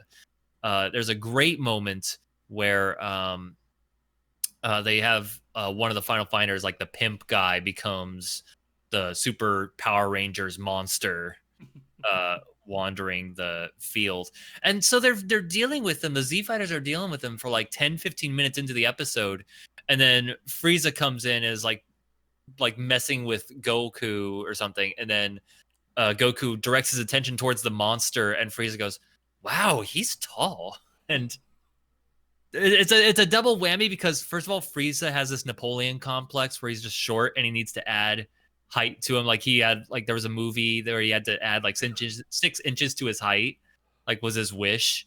But then there was the other thing of like, he's in this battle royale and there's like 10 minutes left in the battle royale, and 10-15 minutes have passed, and everyone else has been fighting this one monster. Everyone's looking at this one monster, and Frieza's like somewhere looking at his nails, and it took Goku pointing out, I was like, oh wow, this guy's tall. Like, what the fuck is Frieza doing this whole time? Well, okay, so that's because Frieza does not give a fuck. He doesn't. It's great. And also, like, Frieza realizes who there is an actual threat to knock him out. Those 3 boys from Universe 11 hit, and that's kind of it. Like, that's and obviously Goku, but like to knock him out, like to kick him off the stage. So, well, right, and Frieza doesn't even consider the 3. Like Jiren, he considers to be a threat, but he's just letting Goku deal with him. And then the other 2, like even when he's dealing with the rabbit guy, Dispo. like he eventually is concerned for a bit, but like at the start, he just did not consider him a threat. Yeah, like I just love how just like Frieza gets so done with that fucking rabbit. I was hoping Frieza would get to go full sadist on him. Yeah, I I was really hoping that like do you remember the beatdown Frieza laid on Vegeta and Z? Oh yeah, that's what I was hoping for. I was like really hoping like the grabbing his neck by the tail and just kitty punch. I fucking hate that rabbit. Really? Yeah. Oh, no. I like him. No, I'm just like fucking. I want Frieza to fucking fuck this guy up so bad. I like that dude. I think he's a fun character. I especially like his voice actor. His voice actor's good. He did a good job. Topo, or sorry, Top, as he's called in America. Top. Have you gotten to the part where Frieza's kind of a real dick to him yet? Okay, he's a dick in a lot of places. Which one's Top? the justice. Like Mm, I, okay, I no, probably not. No, I think I still have to get to that part. But there's a part where Top, like, I forget, he threw someone or one of the Z fighters just got tossed somewhere, and there's this big explosion, and he just goes justice, and he dabs, and it's like, what? no, you want to know what my favorite line from Top was? Yeah. Is him like Vegeta's like looking to go after Jiren, and then Top goes up to him and he's just like, we like ready to fight, and Vegeta's like, I don't deal with the second banana, and then Top's just like, but you are the second banana, and it's just like, oh, oh, get fucked, Vegeta. um, what's you know, I'm sure many people have had this conversation before, but why does Vegeta keep referring to himself as a prince? Because I mean, he was the Prince of all Saiyans. I was gonna say, so like, there's two questions here, or there's one question, but two possible outcomes. One, does he consider Saiyan royalty dead, and he just hangs on to that title, just cause, Mm-hmm. or does he still believe in the Saiyan royalty? Because if he does, that would make him king, right? Mm, Since that's the only royalty there really is left right. among Saiyans, so he would be king. So I would think he would want to claim king of all Saiyans. Yeah. But maybe by saying prince, he admits that the idea of Saiyan royalty when there's only like 5 Saiyans, there's no point. Because Saiyan pride. Because Saiyan pride. Well, that's the thing. That's why I'm thinking like, man, just claim king. No, who's gonna stop you? Goku? He doesn't give a fuck. Like, he just calls you Vegeta anyway. right? Yeah. Hi, Hey, Vegeta, I came to use your laundry machine. It's just This laundry machine is only for kings, for the prince of all Saiyans. like, Mm. oh lordy. So, oh god, it's so good. I went back and I refreshed my memory of the last few episodes, and there was one where a character was like trying to explain to another fighter how he got the title of doctor, and Vegeta just lights him up. He just shouts, "Nobody cares," which made me laugh very hard. Technically, there's no one to conduct a coronation. Gohan. I don't know. Gohan can just do all the brainy shit. Well, exactly. You get Vegeta and Gohan in a room. Imagine this as a scene. It's not compelling, but like Gohan's like sitting with like a 5x11 piece of paper and a pen, and like Vegeta just orally tells everything that he can remember about Saiyan royalty and life, and then tries to recreate it. Okay. I don't know. I think it would be a fun little heartwarming thing if they did that. But let's see. So I've got a few episodes left. I am aiming to get it done today. I want to catch up and be done with it. If you do, let me know what you like. I want you to text me immediately what you think of that Goku Jiren fight. Of the final. Yeah, the Ultra Instinct versus Jiren fight. The final one. Okay, cool. Yes. Because yeah, I have been enjoying Ultra Instinct Goku, just the idea of like this defensive, evasive form. Obviously he's got to figure out how to turn that into offensive moves. But like seeing him just being defensive and avoiding punches with minimal effort has been a real cool different thing to see in Dragon Ball. And so it seemed like they were integrating that into his character and fighters. Mm-hmm. But I would need to see more, and I also need to see the rest of the series. So yeah, I'm excited. I'm afraid of what I'm going to do with myself after I finish this, because we have to wait to see whenever they're going to get back to turning the rest of it into an anime. I think I'm going to start picking up the manga and just keep reading on from there. All right, so is that it? That's what you got? That's it. All right, so we kind of went through what we've been playing in there. Yes. And I wanted to bring up a very so uh, for news. I want to bring up something that is very important to me personally, Okay. and that is hey, fighting game news. Fighting game news. So we're gonna put this over. We're gonna biggie size this over us for a hot minute. All right. So you guys can see the news story proper. Do it. So hey, Evo has been canceled. Ah. Due sad face, I know, due to the COVID-19. Yep. We knew it was gonna happen, We knew. but Evo has been canceled due to that COVID-19 nonsense. yep. And the short version of that is now they're gonna be running Evo online. Okay. This is all now. We all know how good fighting game netcode is, right? Fantastic. It's great. It's It's perfect. always perfect. They've had And years of fighting games online to perfect it, and so I'm glad everything's all fixed. let's see. Luxor just refunded me without asking for my Evo room. RIP Evo. Just got the Uh, money back from my Mandalay Bay Suite A. Yeah. So all these different people getting their refunds for their Mandalay Bay yep. stay.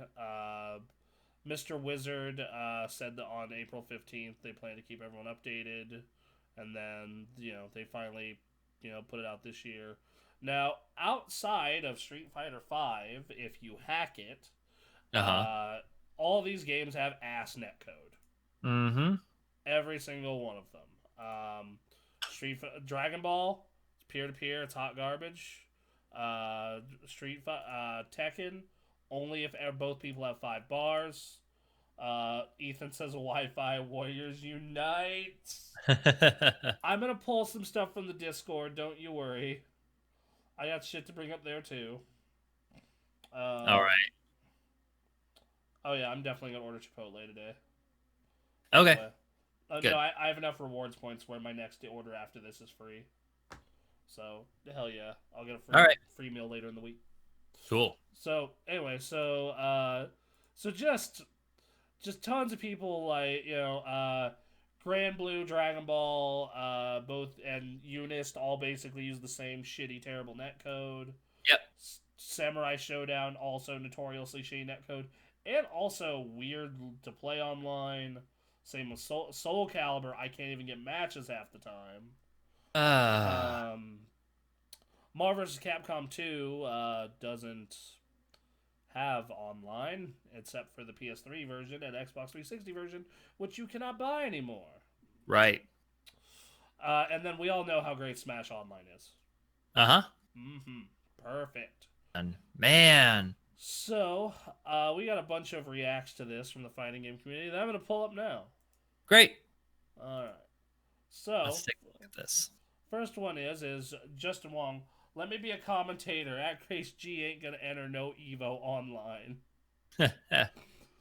Just Ultra Dance says, from a legal perspective, I expect Evo Online to be free to enter or to not award any prizes to restrict entry from states, provinces, countries, or all of the above. The law is still more restrictive on video game tournaments than I'd like in some places. Everyone's secret weapon for Evo Online. Great. I can't wait for Evo Grand Finals to be El Pico de Guile versus XXX Ryu Sucks 420XX. Ricky Ortiz, Perfect Legend, and SSG Meister from the fighting community say, all jokes aside, it's pretty hard to believe that Evo isn't going to happen this year. I have not missed an Evo since 2002. These fighting game netcodes are about to get put to the test for Evo. Evo and online, 2 words I never thought of seeing together. Right. I'm ready for Evo, now serving free Wi-Fi at McDonald's. Oh man. Fucking these flat earther motherfuckers. I just Alright, let's see what we got here. Alright. I'm gonna crack jokes about an online Evo, but I do feel that we'll see some deserving players break through and make names for themselves because of the opportunity. Because no travel. I mean, that was a big part of Evo. Is like, I know a lot of people from locals who would whoop people's asses, but they can't travel. It costs too much. I mean, you gotta think, like, one weekend at the Mandalay Bay for a room is like $600. Mm-hmm. Um, you Yep. won. Let's see. You won your Evo medal in 10-frame delay and by unplugging your router. I won my Evo medal in person and by Firebrand unblockabling the best Marvel players in the world. Okay, that's okay. We are not the same. I want that guy who hacked Street Fighter V and made microscopic Ryu with infinite meter to make top 8 Evo Online. Mm. And then Evo Online. Yeah. Oh, let's see. Oh, we got Maximilian, Pat Sarzat, and Pung and Young PTK. Okay. The majority of games at EVO this year have highly questionable netcode, especially for international competition. It'd be especially awesome if consideration was made for a few fighting games that have exceptional net play, aka Marvel vs. Capcom Infinite. It's time to shine. Which is true. Marvel vs. Capcom has excellent. Marvel vs. Capcom Infinite has great netcode. Uh. Come Okay. on, Marvel's back, man. Man. Just not the way you want it. Nope. Uh, Mm-mm. Pat stares at of Castle Super Beast, formerly of Super Best Friends Play, says, "Oh, to be a fly on the wall to see the reactions of the fighting game devs who would downplay the importance of good netcode when Evo runs online brackets and their games completely fall apart on the world stage." Let's see. Me and the boys watching my tool assisted bot make top 8 at Evo. um, and Rage Aquarius says, "What are the odds of Eve Online starts trending on account of typos?" Which is totally what I thought about when I was like reading Evo Online. I'm like, what? Maybe. Yeah. Uh, the main guy behind Tekken, Katsuhiro Harada, says, "I'm looking forward to meeting this community in Las Vegas this year. The direct opinions, voices, and audience from the community was important and encouraged to me. One more opportunity like this has disappeared this year. I hate COVID-19." Yeah. Sure. And then from our own personal Discord, hey, Yo. give it a sec. I posted this. I want to say it was an FGC chat. Give me one moment. Uh, ba, ba, ba, ba, ba, ba, ba, I like it. ba. HR Ninja's comment here. I'm gonna start playing on Wi-Fi to prep for Evo. Yeah. Let's see. It's my time to shine. Laggy Wi-Fi smash, bitches. Need to get that lag switch on lock. Mm-hmm. Um, Also, developers having their shit. This is one I said. Developers having their shit netcode proudly on display on the biggest stage of them all and scrub quotes tier arguments. Best Evo, hands down. Yeah, right. Then we got a comment from another one. Uh, you know, another comment similar. "Oh man, this is gonna be way more entertaining than the real Evo. Grand Finals get into some scrub quote style argument about Wi-Fi. I'm gonna nut." And then I hope during Smash Grand Finals it freezes for 20 seconds and one of the players gets replaced by a bot. That'd be good. This Um, is such a joke. yeah. Hey, Garl, how you doing? What is Um, up, Carl? Hope you're doing well. HR Ninja says, with that in mind, maybe it's a good thing if devs see how bad their net code really is, and it's just a dumpster fire. Maybe we'll get some good net code in the next set of fighting games. Here, So here's fucking hoping. Cause yeah, like that's the thing is like they've known their net code's bad. How could they not? But like I can't think of a better motivation than for it to be on display for the biggest tournament no, of the year. exactly, exactly. And I'm gonna have it come back to us now since I don't have a million tweets to read. Yeah, sure. Um, Um, no, like, absolutely. and then Uh, I don't know much about fighting game netcode, but it seemed like it was fixed fairly easily for Street Fighter V's case. Do you think they could just patch something in real quick no, now that it's a priority? I mean, no, most of them won't. Oh, I okay. think that what's gonna happen is that hopefully the next batch of fighters turns out better because everyone uses peer to peer, and the problem with peer to peer fucking coding is it is just the simple fact that it just cannot be stable, and it's not like everyone needs to use rollback. And the Yeah. thing is indie devs are using fucking rollback. That okay, them's fighting herd uses rollback. Killer Instinct uses fucking rollback. Skullgirls uses rollback. Killer Instinct. I have played so much Killer Instinct over the past like year. You want to know why? Because there is, let's see. Oh, Fighter Herds is on Steam now. It is. It's fantastic. That should be an Evo game if they're going like. If you were to do an Evo where like you have to pick fighting games that don't have shit online, then you're doing Skullgirls, you're doing Street Fighter 3 Third Strike on the 360. You're doing Killer Instinct. You're doing Marvel vs. Capcom Infinite. You're doing and that's kind of it. Now that I think about it, like and a bunch of small indie fighters, and it's just like. And it's just because Japan doesn't want to do it, because it doesn't affect Japan, and that's where most fighting games come out of. Right. Oh, and Mortal Kombat. Mortal Kombat's online also uses rollback, and it's really good. So, Oh, yeah. So They have to. Yeah, because they're made in fucking America, where this shit that we live in a very big country. Japan is the size of California, and if you're playing a peer-to-peer in like California, one end of California to the other end of California, it works fairly well, really well, in fact. But like, I'll be playing these matches of Dragon Ball against these dudes in Mexico with fucking 5 frames, 6 frames, 8 frames of delay, it looking like a motherfucking slideshow. Like, you know, and now we're gonna take that and apply it to the biggest fighting game tournament in the world. Just don't bother.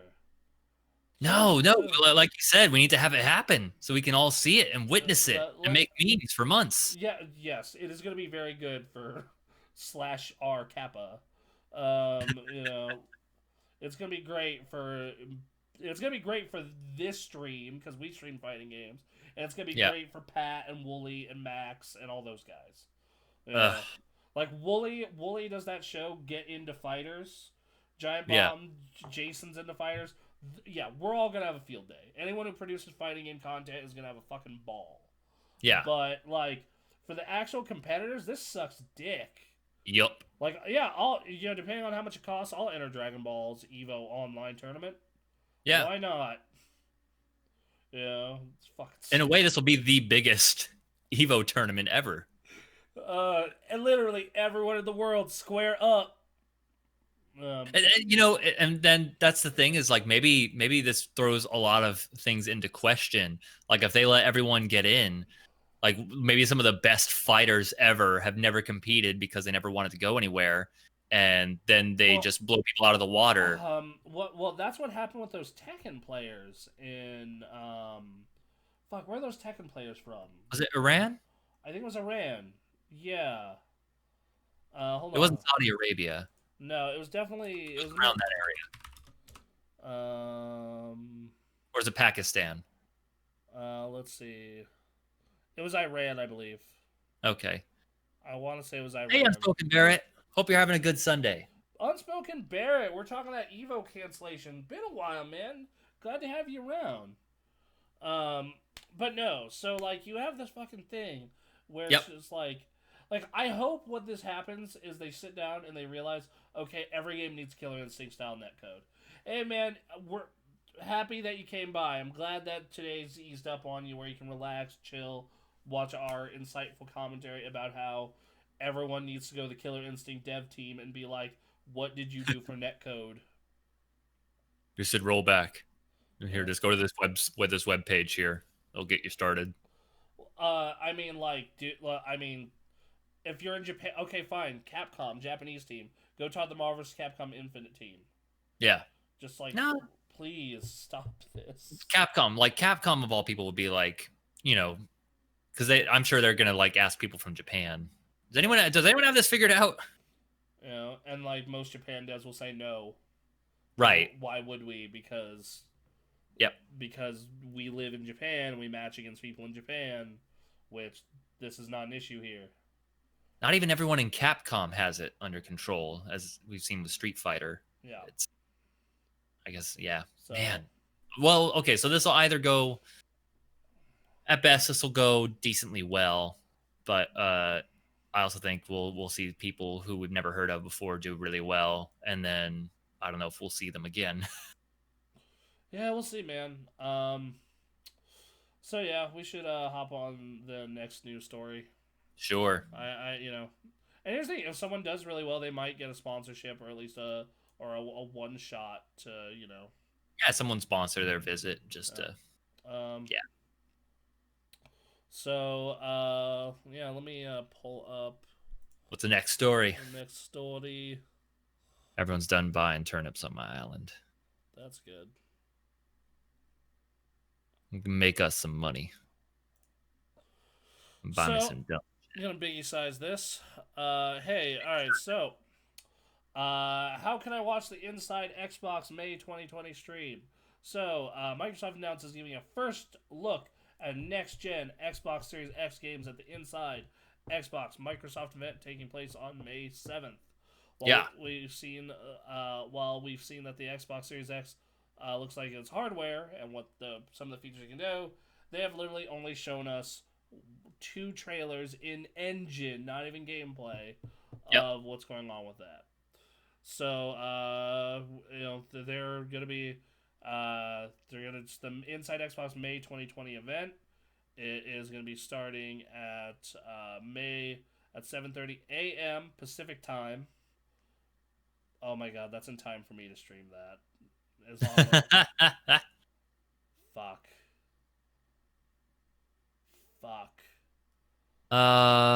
Wait, 7:30 a.m. Yeah, that's early. Oh, but the showcase itself starts at 8, doesn't it?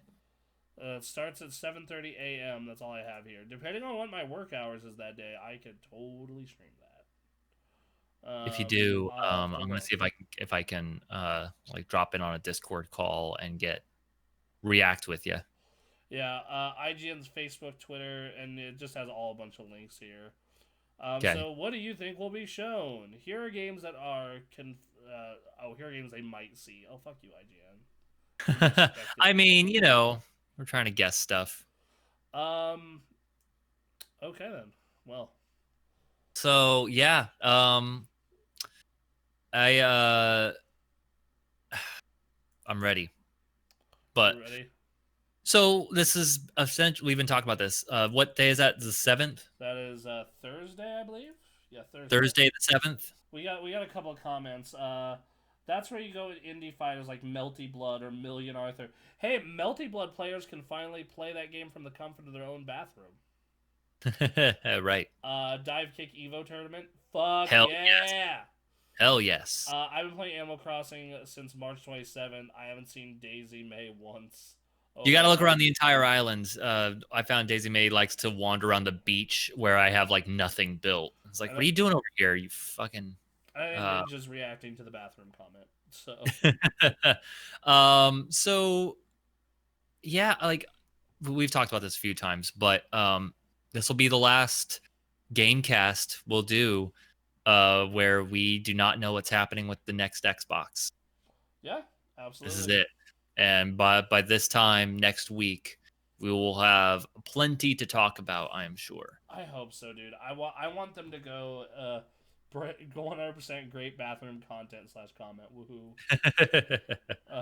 I looked everywhere. So, yeah. It's one of those things where, like, I hope they come out and they have a 360 style presentation where, like, here's a game, here's a game, here's a game, here's a game, here's this weird, cool feature set stuff we're doing, and then cap it off with hopefully a price tag. Right. I really hope they try and stick it to Sony and are like, hey, $3.99. Yeah. Like that. Like they have the they can. They're a company that's big enough where they can lose that kind of money. They could pull that off. Mm-hmm. Yep. And then they have the backing, so they could pull off a move like that if they really wanted to. They've been really pushing a gamer friendly approach as opposed to Sony balking at the idea of like crossplay and and things like that. Xbox has been going full hard on Game Pass, and Which is that's part of this story is Game Pass has 50 million users, oh uh, my god, which yeah, which means either almost everyone who bought an Xbox One has them, or it's wildly successful between PC and console. Either way, that's a win-win. yep. Yeah, Game Pass, best value for your money, so good and worth it. Absolutely, I think PlayStation follows suit in the near future because they've been doing their PS Plus thing, which was a great idea when no one had thought of a Game Pass thing.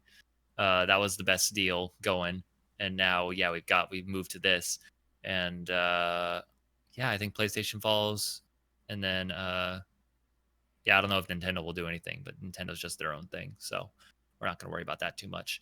Um, yeah, I'm excited. I'm very excited. I like this part of the generation where we have no idea what's about to And I happen. hate it. I'm just like, just fucking, just let me know. Peak is finding out, and then you get past that, and like if it's not a banger of a console, it's like, man, what if it was this though? What if it was this? That would have been so much better. Oh well. And then we wait another 7-8 years for the next time like Yeah, this. the time frame has turned to 7 years. It's weird. Yeah, no, it's weird. But Anyway, yeah, so no, so we know the name, we know service or two, we know at least one of the games that if not more that are coming to Sexbox. But I'm excited. It's gonna be a lot of fun. okay, so the next big news story, and this doesn't require me to pull anything up, thankfully, is the fact that hey, Assassin's Creed Valhalla has been announced. They showed a Right. couple. They called a couple trailers. The way I'm going to describe this is, you know, the way I'm going to describe this is first off, how is this an assassin at this point?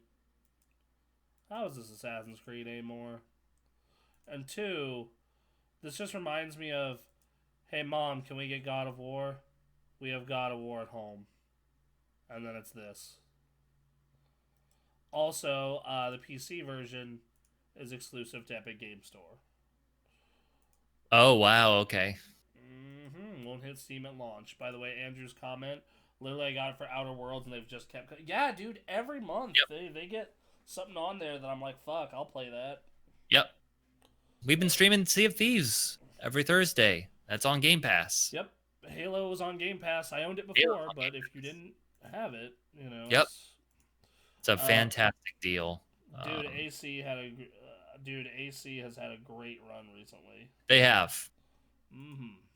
I'm not someone who plays Assassin's Creed anymore. I've lost my interest in the series, but those are well-made games. Those are huge games. I actually I didn't care for Origins or the fucking Greek one, the newest Which one. is interesting because everyone glows about those games. They just feel like someone turned The Witcher into Assassin's Creed.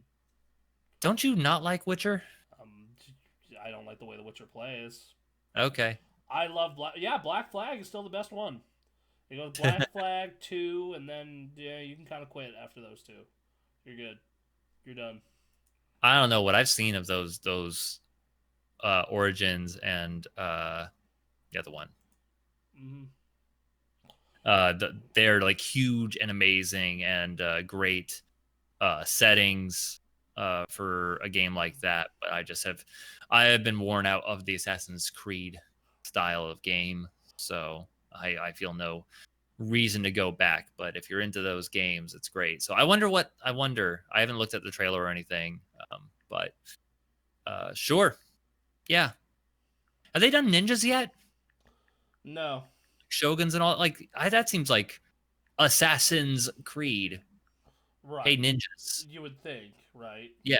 So. I'm big on Yeah, was not a fan of either. I liked Syndicate because you had a murder cane. Sure. Yep. 3 was shit. The French Revolution one was shit. Hmm. Um, Right. That was a controversy. yeah. Yeah. I'm just burnt out on it. Like people talk about how like, oh, I'm burnt out on COD. I think COD has stayed way fresher than Assassin's Creed. I think it's partly just because of the way those two things play, but still. Right. Yeah. I Um, mm, so there's we, one that takes place in China. Okay. mm, Sure. Sure. so we got a kind of a good news and then a bad news that's linked to the good news. Okay. The release dates have been updated for The Last of Us Part 2 and The Ghost of Tsushima. All right. They will both launch this summer. The Last of Us 2 will arrive on June 19th, and The Ghost of Okay. Tsushima will follow almost exactly a month later on July 17th. Okay. Yep. All right. I'm ready for some Ghost of Tsushima. That game looks rad. But there's Yeah. bad news with it. Because What? someone's a dick on the internet. How did that happen? Monstrous assholes on the internet. Fucking who would have thought? Yeah. Who would have thought someone's going to be a dick on the internet? Ugh. Never would I have expected such a thing. I didn't account for this. It is a land of the most civilized gentlemen. The Okay, now I'm going to... entire internet is Moss Eisley. Who are we kidding? Moss Eisley is generous. What the fucking internet is, but sure, we'll go Moss Eisley. Basically what happened is that a employee, but which is now considered not an employee, which is now, from what I am hearing, they have identified the primary individuals responsible for the unauthorized release of the assets. They are not affiliated with Naughty Dog or Sony Interactive Entertainment. We're able to contact further because the information is subject to an ongoing investigation. We're looking forward to when Last of Us Part 2 will be in your hands, and can't wait for you to enjoy the full experience on June 19th. We're all nice guys on the web, no dicks here. I certainly would have never guessed a dick existed on the internet. Yeah. So, Why don't you explain this? Last of Us Part. So, some people are speculating it's still a contractor of Naughty Dog / Sony Interactive that did this. So that way they say, oh, they're not affiliated, they're just a contractor. Right. So they can get away from the disgruntled employee narrative. Sure. Because there's a narrative of like a 50% turnover rate and like all this other stuff going on with them. There has been this whole thing happening before this event happened. It had been coming out that Naughty Dog is not exactly treating their employees super well in terms of pay or crunch or all that stuff. It's been real hard for Naughty Dog, and this is not helping anything. No, exactly. So, and then to make it worse, some gentleman who could be a freelancer or not for them, we don't know. Yep. There was a massive leak. Massive leak with plot points and full-on cutscenes and all kinds of other stuff. Yeah. And then Naughty Dog put a message saying, "We know the last few days have been incredibly difficult for you. We feel the same. It's disappointing to see the release and sharing of pre-release footage from development. Do your best to avoid spoilers, and we ask that you don't spoil it for others. The Last of Us Part 2 will be in your hands soon. No matter what you see and hear, the final experience will be worth it. Naughty Dog." Right. Which, I mean, I got one thing spoiled for me, and boy, that person can get fucked. Because it's a major plot point. But this is why I'm not too, like, fucking going apeshit over it. You don't know, first off, so, and also apparently there's a trans character. Yeah. That's okay. Maybe. There's maybe a trans character. This is something the internet's getting heard about. I refuse Yep. to spoil this game for myself because I'm excited. Right. But uh, let's talk here. Even if the plot points that are in this small slice of a 12 to 15-hour game are the dumbest shit you've ever heard, it's still only a small slice. Yep. And you don't know how the full experience is going to go. Yep. It's like the opposite of a David Cage game. It's like David Cage has the best vertical slices in the entire world. Those E3 demos always pop so hard. And then his actual games are trash. So let's take this, and maybe it is going to be the reverse here. I mean, yeah. I'll let you keep. Even then, let's say all this story stuff is true, that is supposedly bad. What if it is a video game? Right. What if it plays great? Yeah. What if it's super fun to play, and it's just like, okay, the story sucks, but we already know the presentation's great. Like, yeah, you can tell from the trailer. Like, this is by far one of the best looking games of this console generation. I'll pull up the IGN article I have up right now. Screen capture, window capture, last was like yeah. Look at these screenshots. Yep. Yeah, gorgeous looking game. Like photorealistic almost. Look at that. Yeah. But okay, I need to cosplay old Joel. That's just starting to look like me, but in shape. There you go. Yeah. That just looks like me in shape. That's the whole difference.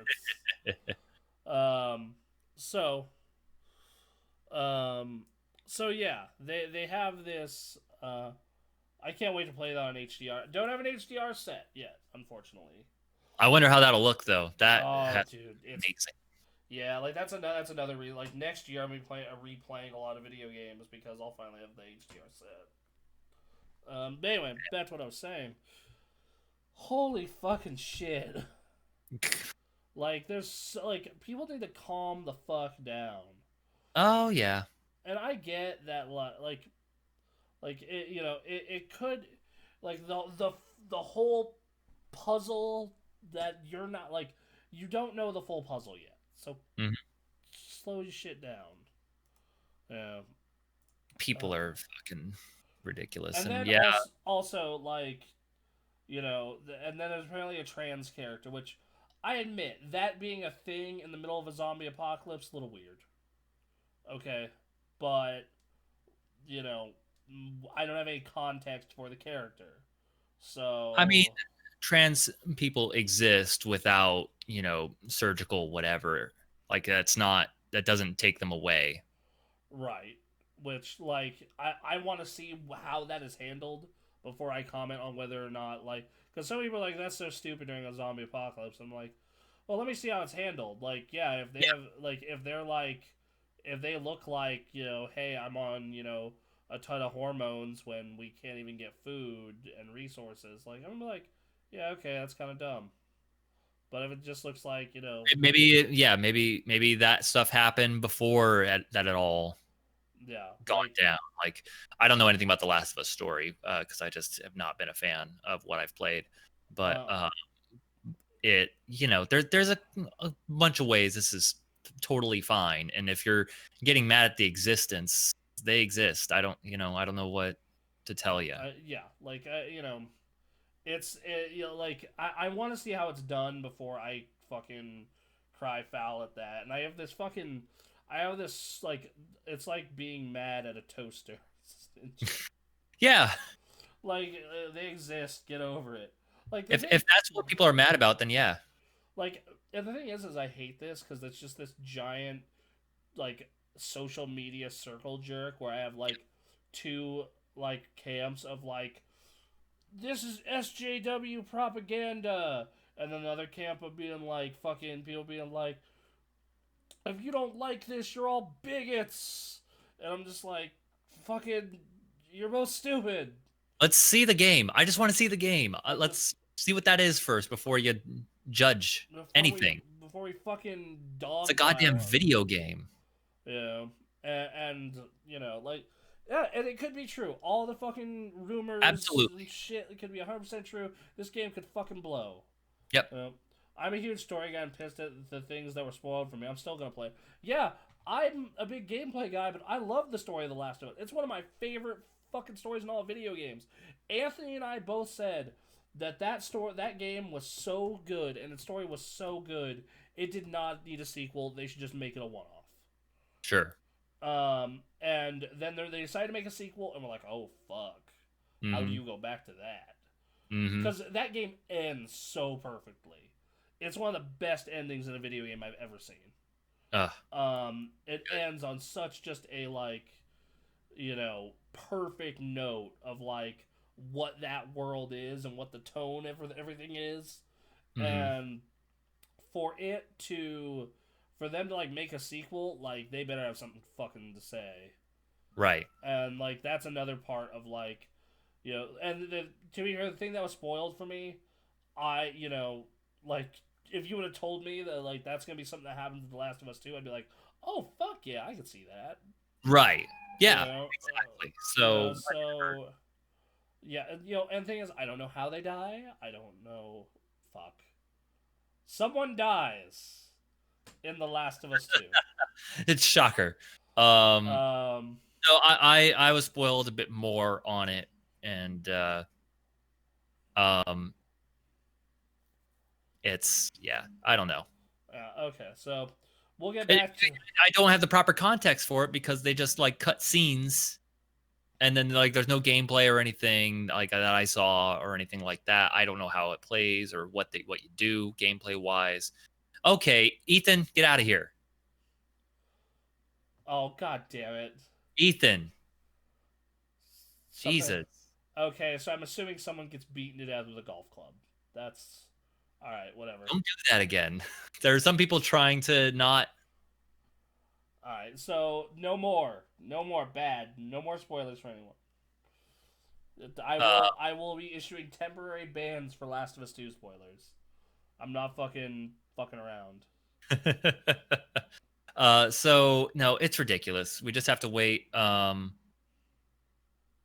It's a joke, not the spoiler. Oh, okay. Mm-hmm. Somehow I avoid all the spoilers except for clubbing now, I guess. Yep. So. So there's that. We'll just have to see what the game is. The only way you can really truly judge the quality of a game is to sit down and play it. Month and 2 weeks. Yep. 2 weeks. Yep. And I have the day off. I took the day off.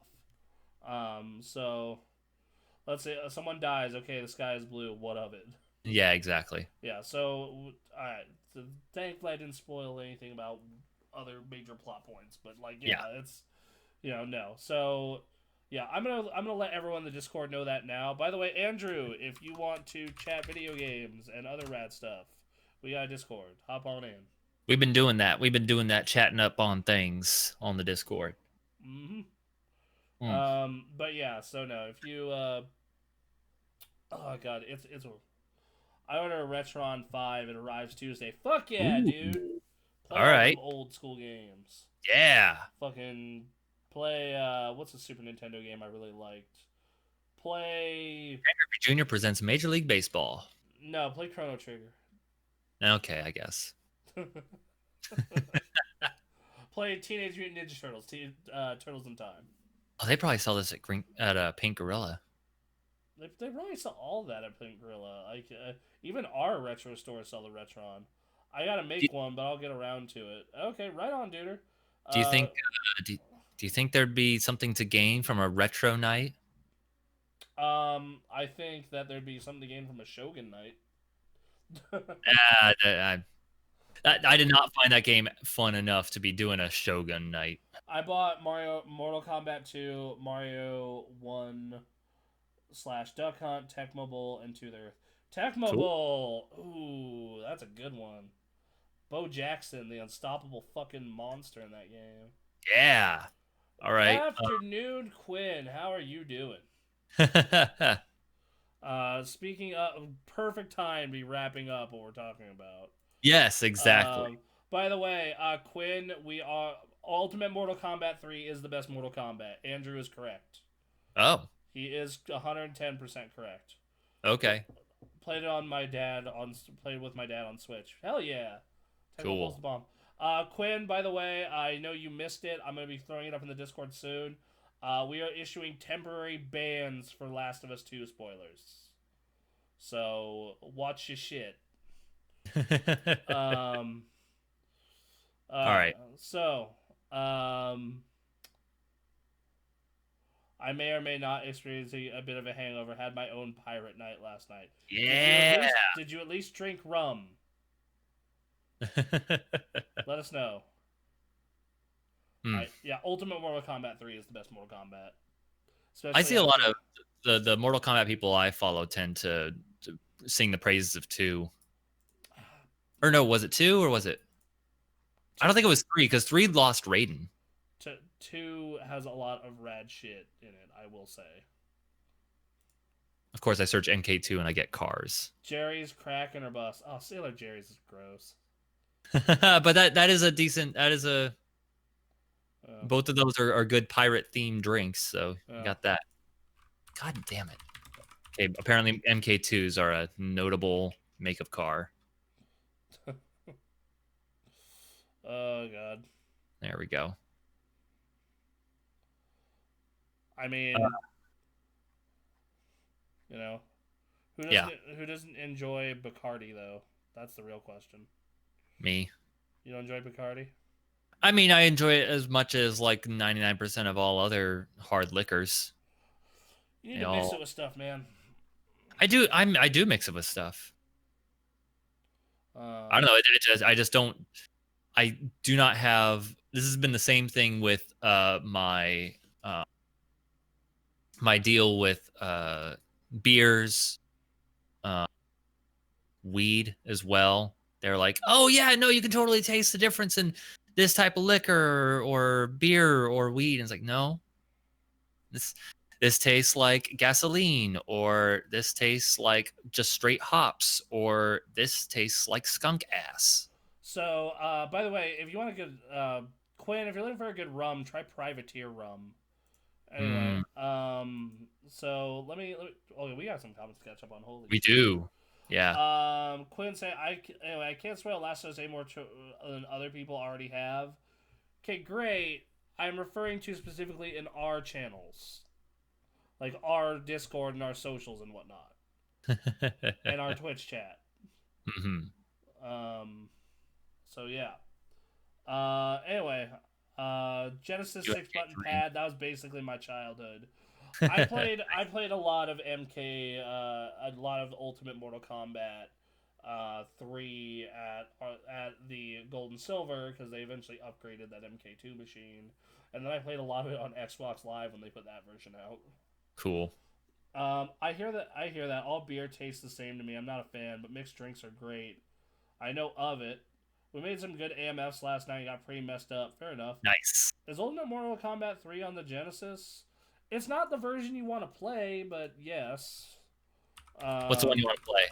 The arcade version. If you invite the arcade version. Yeah. You find an arcade ROM of Ultimate. Okay.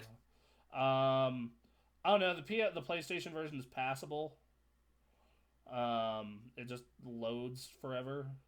Right. I don't know. You can find it on PS2. That's not a bad version. Okay. Get it with Deception. Did you? No. I was saying get it and then get Deception. People shit on Mortal Kombat Deception. That game was alright. People do, and I don't know. I had my fun. Oh, she's running great. She runs a little warm, but I just think that's the stock cooler. Where are you checking temperature? There's this program AMD puts out called AMD Ryzen Master. Okay. And you can get it's actually running lower than it was earlier in the stream. So I have not checked my computer temperatures ever, so it might be something you want to get into. That's a good idea. I thought it would be a good thing to do, and then I was just like, I don't know what you do for that. So this is also an overclocking tool if I really wanted to get into that, but Have you overclocked much? I typically do it when a computer is on its last leg to get a couple more, to get like another year out of it. Gotcha. So something Oh, to consider when I have my full fan set up and all that. yeah. Yeah. So, hold on. We got a couple questions. All So, right. I also have planned to save up for a used PS4. Any game recommendations? Bloodborne's a great start. So first off, I love when people ask for game recommendations. It's actually one of my favorite questions to get. It's just, can you give us an idea of what kind of stuff you're into?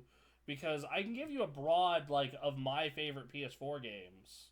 But I think because like I'll tell you, Spider-Man is fucking incredible. The Uncharted's, all four of them are great. The Last of Us, great. Ratchet and Clank is super good. Like God of War is a must play. But yeah, but like if he's like I don't like hard games at all, then he's gonna hate Bloodborne.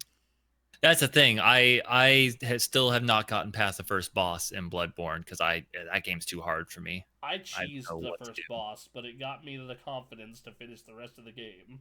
do. Okay. I literally went in with 20 Molotov cocktails and whittled his health bar down with them. There you go. That's something. Um, and then like the clip was on my Facebook. If it, like I might pull that down and upload it to YouTube. I like RPGs, JRPGs, FPS, third-person shooters, platforms, and story games. All right, Great. for JRPGs, Persona 5 Royal is a must. Yep. I got him stuck on a gravestone, chain whipped him to death. We all Also, have our music. ways. That's the second boss. Is the music box one and the Mm, gravestone one. Those are both second boss. The first boss is the cleric beast. mm. So, but all right. So going through that list for RPG, so I'll do JRPGs first. Persona 5 Royal is the must. It is the must big one. Dragon Quest 11 if you want something old school, that's a good point. If you haven't played them yet, they've remastered Final Fantasy X, and then you have Lord, what is it called? Final Fantasy VII Remake. Right. For regular RPGs, I'm not particularly a fan of it, but a lot of people like The Witcher. A lot of stuff. Persona 5 Royal has new fusion systems, extra social links, bigger, broader dungeons. If you can get Royal, get Royal. Much more content. Sure. I mean, yes, Ethan, but in my opinion, let's see. In my opinion, and neutered story point. Let's be. Oh, for fuck's sake, Quinn! It was fucking like two tiny parts of two social links. Christ alive. All right. So cleric pieces. Yeah, but a lot of bosses in those games are optional. That are like, you know, So no, don't listen to Quinn. He's being stupid. So yeah, no. Persona 5 Royal. Um, if you don't mind being hard, Bloodborne is a great RPG. It's hard as hell. But yeah, I'll go through the list. RPGs, Bloodborne, Witcher, JRPGs, Persona 5 Royal, Dragon Quest 11, Final Fantasy 7 Remake.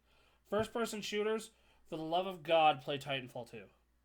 For the love of God, play Titanfall 2. I cannot fucking tell you how much you need to play Titanfall 2. Third person shooters, I'm going to wrap that in with story games and say all the Uncharted's. Right Right. now, the Uncharted collection is free. Like, go download it. Platformers, Ratchet and Clank collection. Ratchet and Clank is the only one I can really think of. Story games, God of War, Spider-Man. Yep. Um, Infamous Second Son. yeah, that's a solid one. If you've already gone through some of those. Yep. Yeah. No, don't listen to Quinn about this Persona stuff. He's being insane. We've moved on. We've moved on. Yeah. Let's see. I have that on Xbox One. It's an older game, but it checks out. Jack Collection is not on PS4. It's ports of the PS2 games, but with trophies. As for puzzle games on PS4, Tetris Effect is my favorite. And then I would say Luminous Remastered after that. Okay. And if you have friends to play it with, like you have at least one, like preferably a group of 4, but you can do 2 or 3. Puyo Puyo Tetris. Okay. So yeah, those are. So yeah, but Tetris Effect should be like first priority if you're looking for a singular puzzle game. We'll be your friends. There you go. We'll be your Yeah. friends. Come here. Everyone here is weird and kind of like messed up, but you have friends there. If you want a strategy RPG, there's Disgaea 5. Yeah, and did they report Tactics to the PS4? Hold on, I'm gonna check that.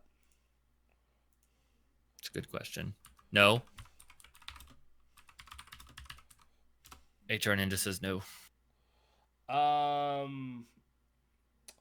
But Valkyria Chronicles and Vico is on there.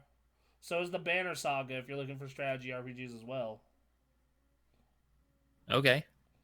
Apparently, XCOM 2. That's another one that's Wargroove. All those are good strategy RPGs for the PS4. Holy shit! Oh my god! Quinn, big dick ballin'. Hey, thank you, Quinn. I appreciate it. Summon your own channel. Yeah. Robert has a sub now. Robert, if you're still listening, my throne, bitches. Robert, if you're still in the chat, you can now spam emotes and have access to a couple other cool perks. Speaking of which, all the subscribers, let me see that emote spam. Woo! Hit that button. Hit that button a bunch. That's me. Don't celebrate me doing it. Oh, Jesus Christ. Yeah! Oh, God. I love it. I love it when that happens. Hey, Bronson. Yeah. Very small bit of business on this podcast. When's that second emote coming out? I need to talk to Bremen, see what's going on there. Okay. Yeah, no. Yeah, there we go.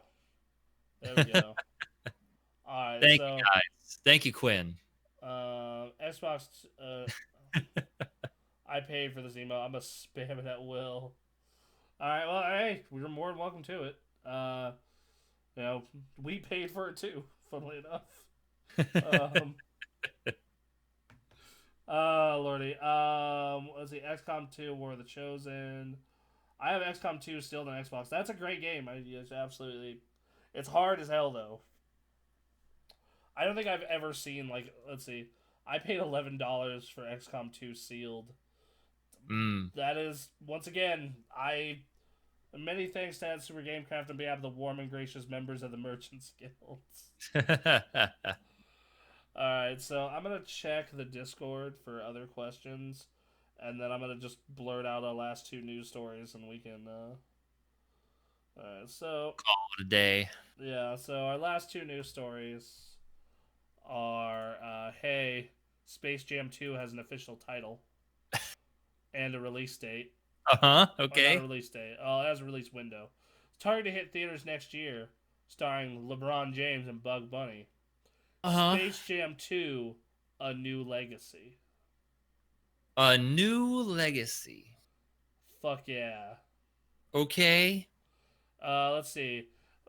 The Space Jam Twitter account reposted James' teaser and rebranded its profile to provide a better look at the logo, which pays homage to the original Michael Jordan starring movie, with a circular pattern wrapped around a cosmic-style text. Right. Space Jam is slated for July 16, 2021. It would star LeBron James. Yep. Ryan Coogler is the producer. What was so funny is for years, they have talked about a Space Jam 2 with LeBron, except because of the whole switch to Miami, it was LeBron going to the Monstars, which I always thought was a very funny idea. And now that they're actually doing it, they have to allude to it somehow. They can't ignore that.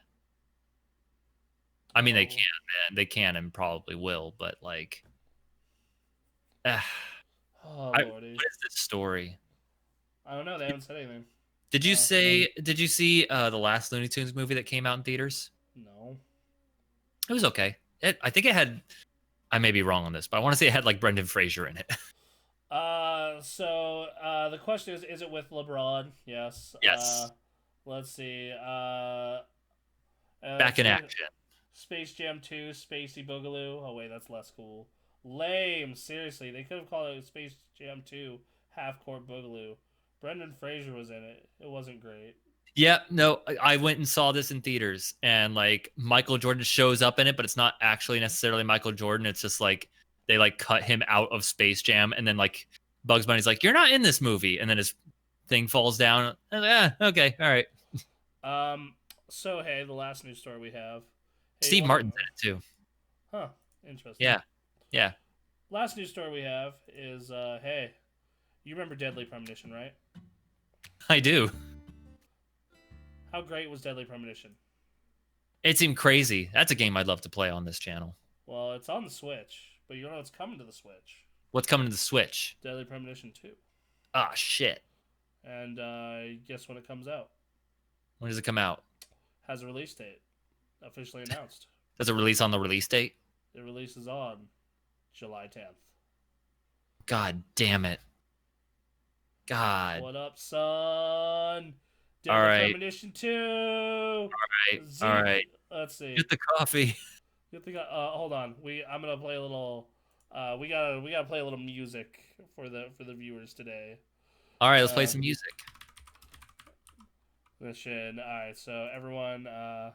What if I played Deadly Premonition instead of Final Fantasy? Either or is good. I would watch either of those things. Yeah. So, I'm more interested, to be honest, with Deadly Premonition. Hold on. Gonna add source. Unspoken Beret says, should I wait for PS5 to come out before I buy an old PS4? I mean, supposedly PS5 is gonna play all those old games, so if you can be patient, I would wait for a PS5 at this point. Is it all of them? They said it's gonna be all, but like a small number so far are gonna get some level of boost in performance, like over 100 so far. Okay. They had to backtrack that shit earlier. Yeah. HR Ninja just posted in our Discord an interview between Giant Bomb and Swery, the creator of Deadly Premonition, which I think I saw a long time ago when that first came out. Oh, dude, if it was Giant Bomb produced, I probably did. Yeah. I watched both of those Let's Plays. Yep. Oh God, I'm ready. Yep. Don't forget to crank the volume and yell across the table. HR Ninja says you should open it. I should open it? I don't know. Do we want to play this video on the podcast? Nah, everyone in Discord could stand that. If you're on the Discord, you can watch it because it's been posted in the Super Gamekast 2 chat. Oh, we both did it. Let's do it twice.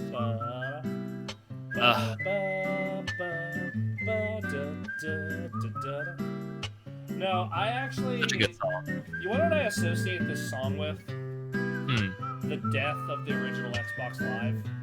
That's right. Because yep, I remember that stream. I was on that stream. Yeah, that was a fun day. So.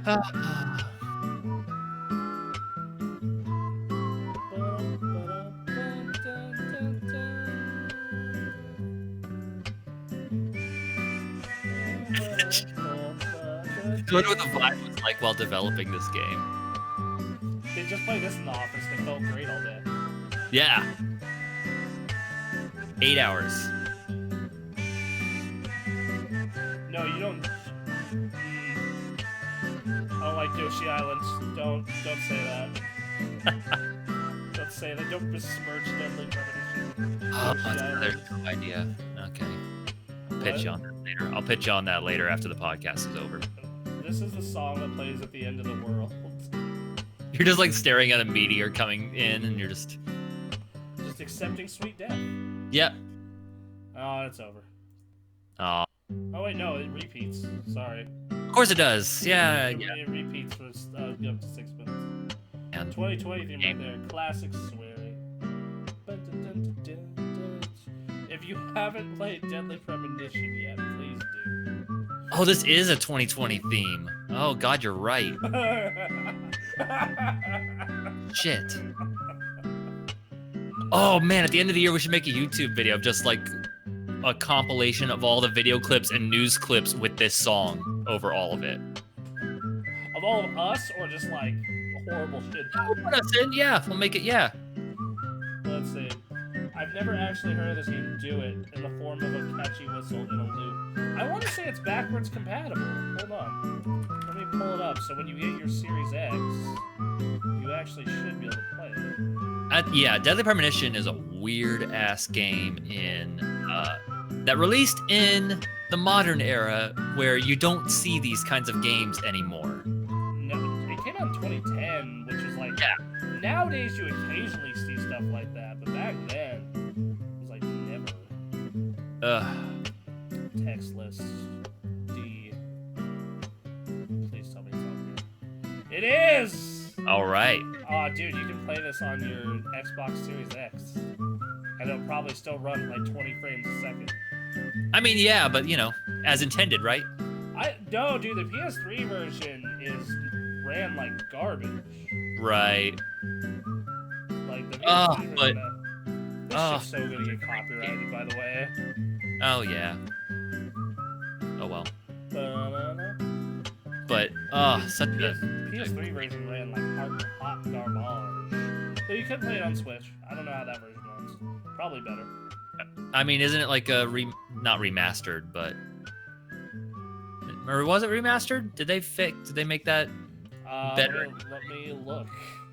While you're looking. Yeah, it's a crazy game. It's one of those things where it's like a Kojima thing where you just let one man run wild, but you don't have like nearly the crazy development team or budget to make a game like that. So yeah, it's Kojima for the common man. Somebody make a clip of that. It's Kojima, but for the common man. That's true. It's the truth. It is a port of the PS3 version. Does it run like shit like the PS3 version? That's the thing. I don't know. It looks like they cleaned up a little bit for the Switch release. Like, not a lot, but... This looks better than what I remember, granted. Yeah. I don't know, man. Oh, no, that's a Deadly Premonition 2 trailer. I was like, whoa, okay, no. I like that we just had two comments back to back saying one was tamer than the other. Who wins in craziness? Is it? You can get a Deadly Premonition Collector's Edition for the Switch. It comes with a special case and like pins, and one of the pins is him saying, "Isn't that right, Zach?" And then Sweary saying, "I heart you all." No, are you watching the Twitch screen right now? Yes. Are you seeing this shit? I love the idea that he just puts his own face. Hold on, everyone, I'm gonna. You need to see this. Go buy this, everyone. Go buy this now. How much is this? $50. Okay. I mean, the collector's edition. It's not. No, you get let's see. Sweary pin. Fucking the coffee. The sinner sandwich. It's like Kojima mixed with Twin Peaks. Fucking Jesus. God. Oh, Lord. And then, like, they were I think this may be in the interview itself that HR Ninja posted. But at some point they said, like, what would you add to the game? And I think, like, the two things was, like, what was it? Drink coffee and ride a bike or something like that? Yeah. Or no, grow a mustache and ride a bike. Oh god. Alright, yeah, it's a shame we could never finish Dark Dreams Don't Die, but still. Alright, so we got a couple other things here. Now Triplet. Played on Switch. Kojima, sweet man, Kojima but tame. Swear he's a hell of a guy. Fucking gas meter for the cars. Swear hands down, that dude is actually insane. JJ McField is one of the weirdest fucking games I've ever played. The bed sheets and curtains had so many polygons. Shit was animated so fluidly. Fucking the coffee. Kojima's pretentious and pretends to be quirky. Yoko Taro's actually quirky and pretends to be pretentious. And Sweary is actually insane. I think Kojima is like... I don't know. I don't think he is pretentious. Like, I think he can be. He's like, wasn't there the whole thing where they were showing off that game at like an art gallery or something like that, and they were making ice cubes in their drinks? And... yeah, but then like the pretentious is like undermined by the fact that like there's a running poop joke across like. Oh, that's true. No, he totally like undermines that when he can. You know. Yeah. Like his nuclear warhead game also has like a cyborg ninja that cuts off people's limbs. Yep. Like is yeah. Oh yeah, Yoko Taro is a fucking brilliant, like that dude. I'm so glad they finally paired him with someone who knows how to make a good video game. Like yeah. Yeah, so alright, well anyway guys. And that's about it. Oh god no, you stop that. Alright, so anyway. Is that all the stories? I'm pretty sure that's it. That's all we got. Oh my god. Alright, so chat, questions, comments, concerns. What yes. we doing here? I got some plans. I got some ideas for the rest of today. My idea is to chill. Alright, Mez, if you guys aren't yet, give us a follow. And please feel free to participate in the Discord. We love you guys. You're all beautiful people. You help keep the stream alive. Also, we request, hey, if you like what you see, give us a sub. Every sub goes to new equipment. I'm currently saving for lighting. Aaron's going to save for other stuff. Like it's, we're trying to get the highest production values. We're as soon as I move to my new place, I'm gonna be starting a new streaming setup, dedicated streaming area to make this look better than just my trash room. So we're working hard to make this a fun place to be when you guys have free time, Yep. So and we're currently working on. So we're also kind of working on some semi-scripted content, and like I don't know, there's some stuff we're working on for the YouTube as well. Yep. Yeah. KOTOR 1 and 2 on sale the 7th. May of the 4th sale on Steam. Shame I own all the good Star Wars games. Quinn's in once again talking about GTFO. I am going to get it eventually. Pathologic 2, I've heard some amazing things about. If I did not just spend a bunch of money this weekend, I might have done that. But oh well. Yeah. All right, so anyway, thank you guys for tuning in. I will see you guys tomorrow. I don't know what game I'm going to play. We're going to figure that out. Should I go Final Fantasy 7 or should I go Dead? I want to, I actually want to see you run Final Fantasy 7. Okay. I want to see you at least get through Midgar, and then I want to see you compare it to playing the remake. That's fair. That's fair. So, all right, guys, we're going to be... Aaron's going to be back tomorrow playing Final Fantasy 7, hopefully? 7. And then Thursday, Pirate Night. Friday, Fight Night. Saturday, Random Game.